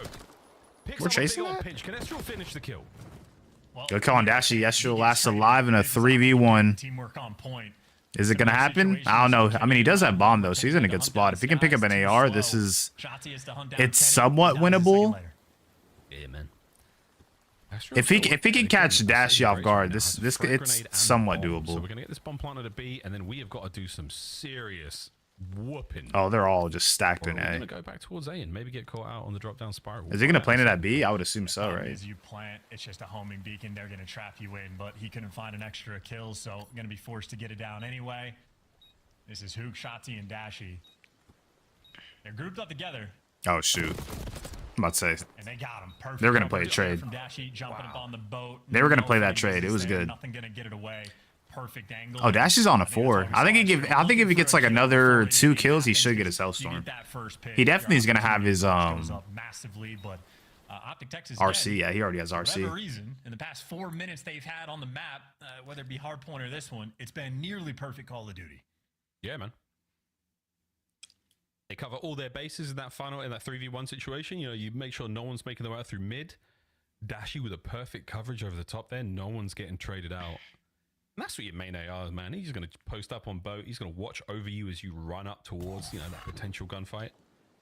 Little things like that go such a long way. It's a 2-0 lead, but it's a very, very confident start right now from Optic. Yeah, and Dashy still has those like comfortable comps flowing like he is. Geo with the first blood. Geo though has been Oh, they got double stun. Get out of there. All day long, able to get that first blood on Skies. Now he tests. Is anybody hitting a full pinch? Bruce is looking. Oh, he didn't see Geo. Oh, he saw him. Geo. No great TPs from Geo. And he got out with his life. Shotsy, so as good as your coverage may be, not enough to keep Ant alive there. Wow, Geo's just, I mean, he's handling everybody right now. Oh, yeah. It's an absolute bulwark of defense. Extra from down lane now. That's the bomb in God. Land, and what a win. Ends the I did not think he was going to win that. I thought he was weak. Stops the bleeding. Credit to Geo on that one. Dashy sort of calculating everything on the map for the comms, but the second Geo gets that first blood, things get a little bit more difficult. And again, Geo has the perfect angle that Dashy can't just rip his head like in the windows, and he does a great job getting vision on Tati. I mean, Geo literally sees every single player on the map and makes his teammates' job that much easier. So maybe similar to what we had in the rewind, Minnesota Rokkr needing those bailout moments. Geo often provides. Well, he does so again. Still, though, down 2-1 in the round count. Bombs up. It's time to go to work. Back down low once again. This time the trophies are being played. Yeah, he manages to make it through all 4 players. They're bullying this out. Shotzi's going P2. Are all over that mini-map. Optic Texas know the play is happening down low. I think Shotzi might be going towards what? Their building? Like Grandma's? I think he's trying to go down their zip. Everybody down low. Rokkr, they live for this. The only issue is that Geo's watching it. And that is it. Nero opens things up in a lovely way. Hook has been pushed backwards. Yeah, Geo's watching this. Waiting for anyone to show face. But right now, 30 to go. Man down. Oh, we might get good timing here. Never mind, I lied. I thought Geo was looking the other way. Man, Hook. Wow, Rokkr. This ain't happening. They are going to equalize here on the round, and what a way to do it. The shots here from the nuke are great. Not enough to close it out, though. Minnesota, a fantastic, aggressive opening, and they close it out well also. 2-2. It truly is like the dream setup for Minnesota Rokkr. On Vault, it was the same thing. One of the few teams that would just have all 4 players play in and around the bomb site. Well, I mean, Protocol, this bomb site is built for it. It almost forces you to, it feels like, at times. And once Rokkr get a setup like that, you just imagine it is going to be a dream for them. You'd have to have something weird go wrong. Someone overcommit for a first blood, maybe nades coming through, something to that effect. But as soon as Rokkr get that first blood, I mean, your confidence levels just skyrocket. So, tied up 2-2. A lot of rounds left to be played. Yes, at this level, trades in that situation, something unheard of has to happen. Easy reads there. I'm about to say, they might just zip up and they might head towards B low key. I think he got the info that at least like 2 are down there. Might have got a couple of players there on the RC cam. Any moves just yet. So Optic haven't taken space, don't have sight control, not working towards B. They're very much pumping the brakes. I'm not gonna lie. You do have when he pre-fired on that first window to the right, he almost got perfect timing. Question is, what do you want to do? Yep, he saw Kenny. Back up. Low. Might be a mixy moment. A full Assassin's Creed moment there where he managed to oh, good first blood. Underscore. Kenny makes it a 3v3. Yo. Shotsy. Damn, I'd be so pissed. I would be so pissed. Round, man, we had it all in that one. I'd be so pissed. Could take the lead. Yeah, Barracuda backstep can't save you on that gunfight. The knife is just gonna, I mean, literally be a dagger. If you're trying to think of that reference, Miles, you're never gonna get it. That's a. I'm not doing it. I'm not even trying. Not even trying. I'm not even trying. Barracuda backstep. I'll Google it later. Legend. Dude, that was a fantastic round. We saw some really good moves again. Everyone getting as creative as they possibly can here on attack and defense when it comes to protocol. There's a couple of looks you got, but here we go. Rokkr, 1 round lead. A massive spree from Geo in the 5. And here we go. Another opportunity to get creative. RC car. They're definitely shooting it down. Dude, he hit the Tokyo drift down the stairs, but it didn't seem to matter too much. And Estro looks lost in bedroom. That's the last Fast and Furious movie you want to be replicating. Look good nonetheless. It did look good. Nero tagged up. Oh, Geo's using his. Oh, he made the hop. He got far, but again. Oh, one zipped up to his building. There. Optic Texas not taking any. Who is it? Shotzi? Cars. Shotzi's just playing a corner right now. Shotzi, he's made it. Oh, did Geo hear it?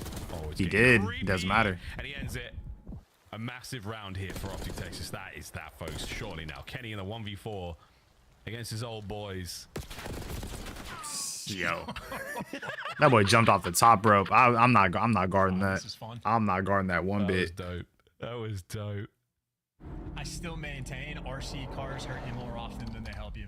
But then, you know, you say that if you're nade shot on broadcast and you say it at the worst possible time imaginable. So I'm gonna let the players rock, but RC cars can be a problem. I mean, when we get the play, it's so exciting. It's so good. And when, you know, the observers are obviously doing their part to try to catch those moments as well. It's just nuts. Motormouth Sky is there in the comms. You need an energy drink or something? Here. I need a nap. No crazy sprees developing there for the Optic boys. I said it earlier. I've been walking around all day at work. I am tired. Once again, nades there through middle though. That hits hard. Yeah, Shotzi straight on time. Oh, the side finds 2. Oh my gosh. 3. What a round!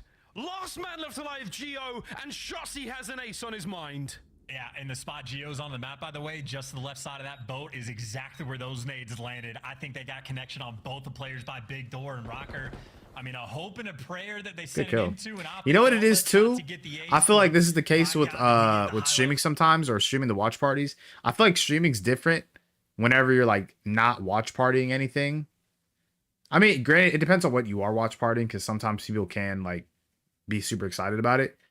But it's also like, if you're like simply sitting here and just watching something, it's different from like playing a game, because like you're actually interacting and like you're sort of using energy, if that makes sense. I'm just watching something, so I'm not really like putting too much energy. Yeah, and that is also, I mean, you're getting naded. That's why I feel like I get tired during the watch parties, because I'm not really actively doing something. I'm just watching. Good nade and good stun. Nade's being hit on the flip side, but you see Rokkr not really capitalizing off of it in the same way. But I probably should start getting like energy drinks for streams or whatever. Damage and information, and Shotzi is feared. Nero is wet outside. Gentle patter of rain now. I'm about to say, if he just stopped by saying that, I have no idea. Nerve being held by Rokkr. Shotzi this 9 out of 10 times. Yeah, I mean, that's just unbelievably difficult. At least you get the trades, you see the play, the execution, just to try to get down low. Rokkr, they've gotten down low. Thinking about commentators, same thing. Yeah, but I feel like commentators, like, you know, again, it's sort of their it's their job. 2, it's like they're literally discussing everything that's going on. I'm just simply watching. If I had to commentate, I would have to have my mind expended on so many different aspects. All right, this player's doing this. These are his stats. Oh, he's making a play right here. I have to call it out.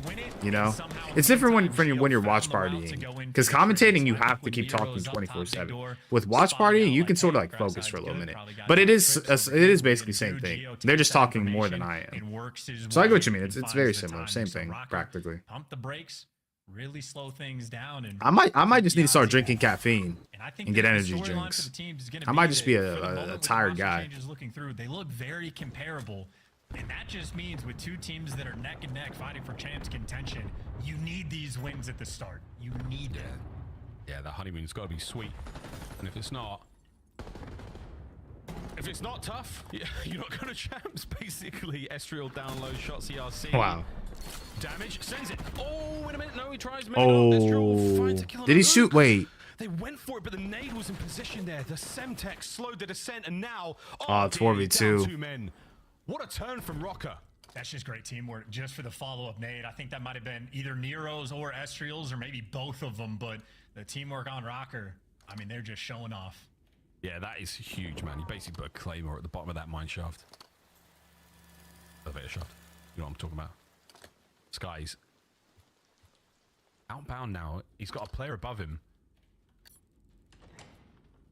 You are still hoping to recover that bomb if you're Optic Texas and Estriel. That is the coverage all over it. Skies now from behind. One damage. Yo, low key, if they lined up, it would have been perfect. Hell, Rokkr push the lead. Yeah, and Estriel just king of that elevator shaft. I mean, he camped it for a solid minute and 10 seconds straight, even after they got the kill on Hook. He just knew this is exactly what you have to cover. And again, similar to the Vault S&D, Rokkr are on form when they just get to be grouped up together, but this is just a look at Shotzi absolutely going for it. And he got Yo, he dolphin dived off it too, bro. Goofy, but you're trying to win an unwinnable gunfight, and Shotzi was close. Yeah, I think what he's doing there on the dive is he's not having the same camera shake effect.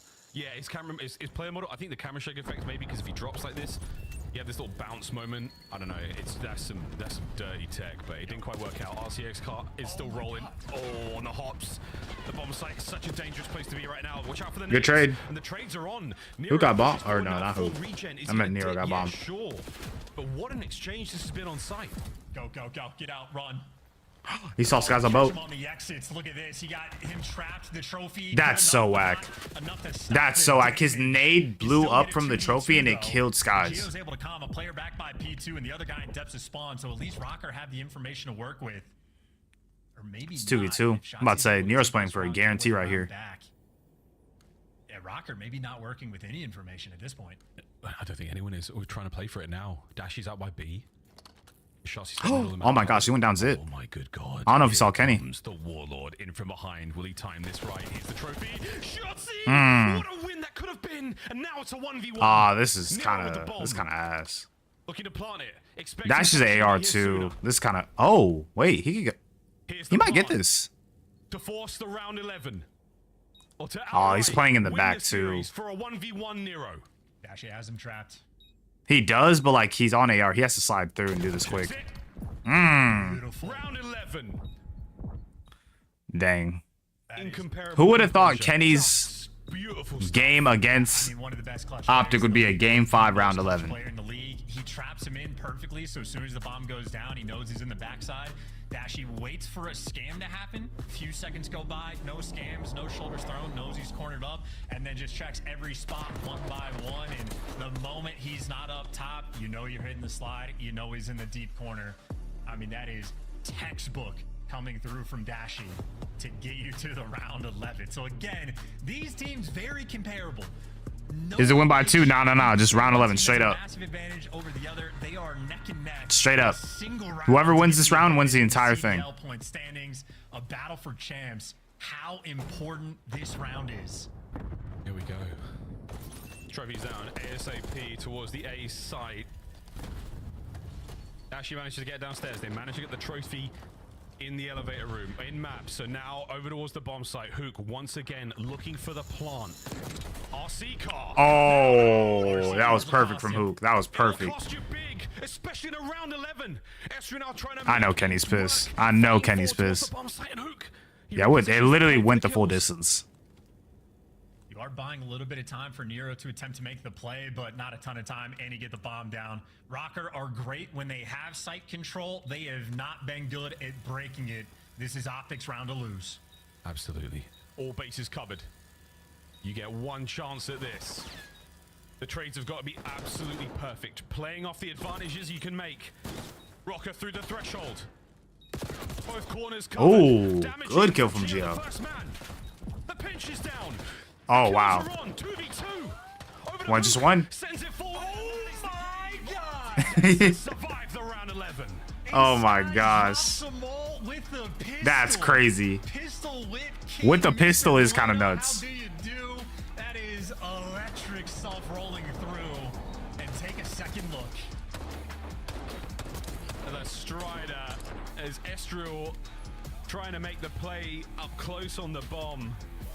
Optic, what a fantastic display for the squad in their opening series against a comparable team, Rokkr.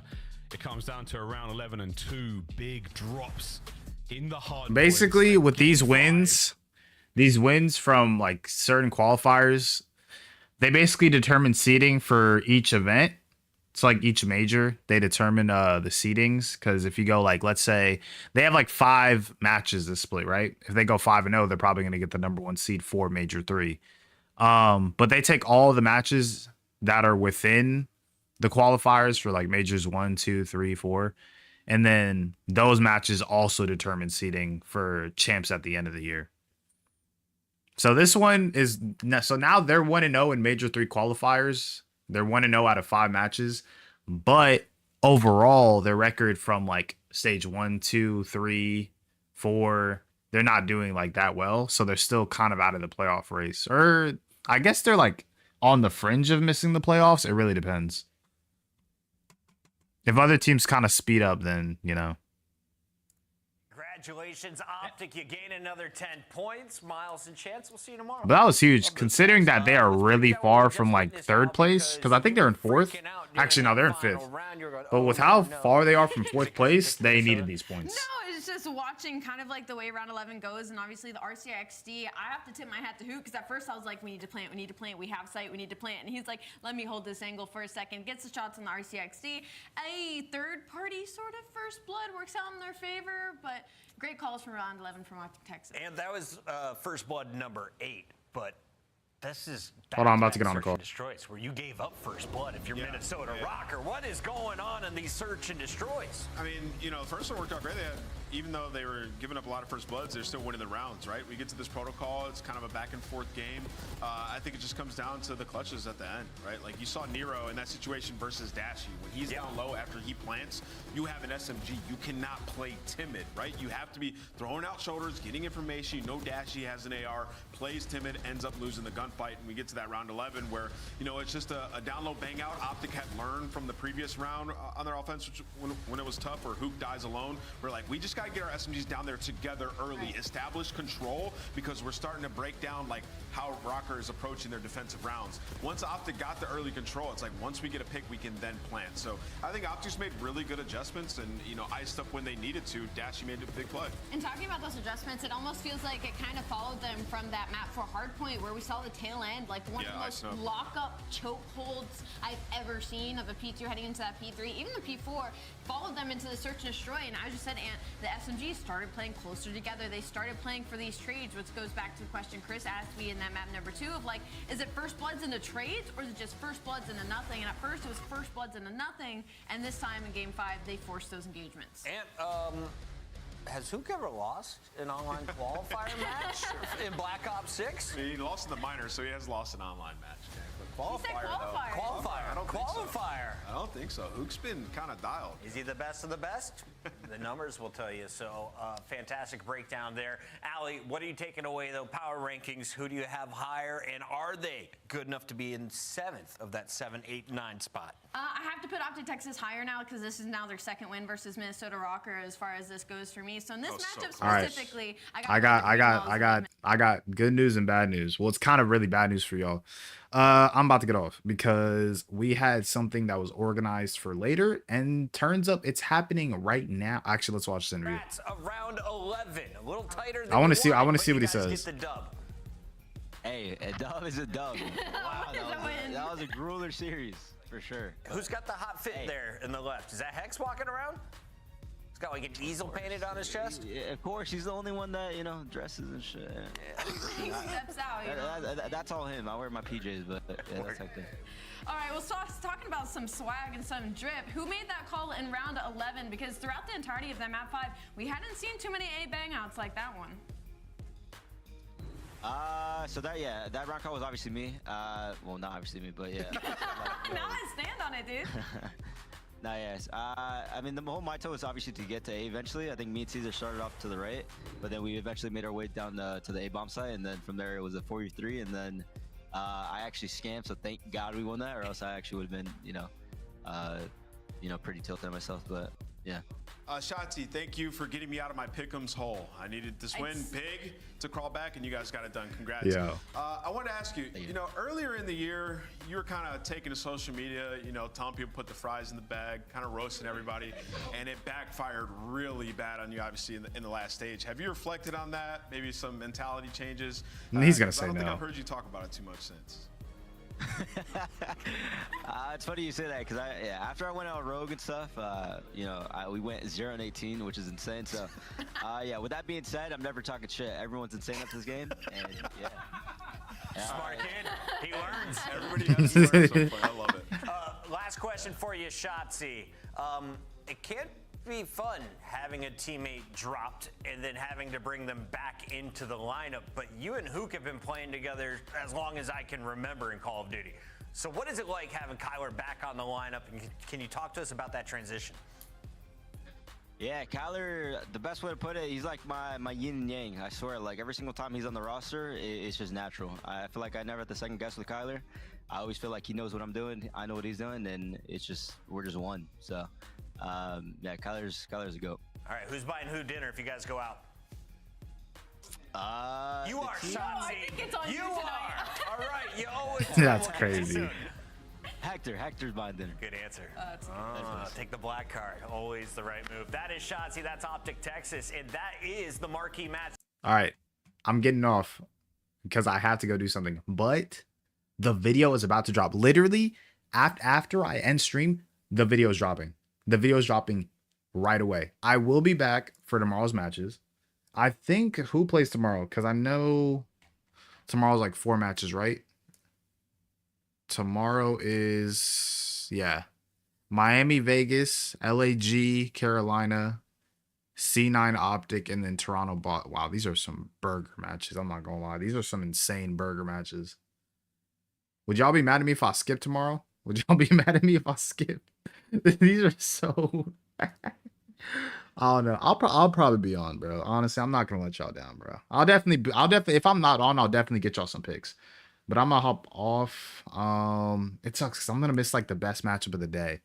But I'll be here tomorrow. I'll definitely try to get picks out either tomorrow morning or what's it called? Probably tomorrow morning. I was gonna say tonight, but I don't know what's going on tonight, so I'll probably say tomorrow morning. I'll see y'all boys later. All right.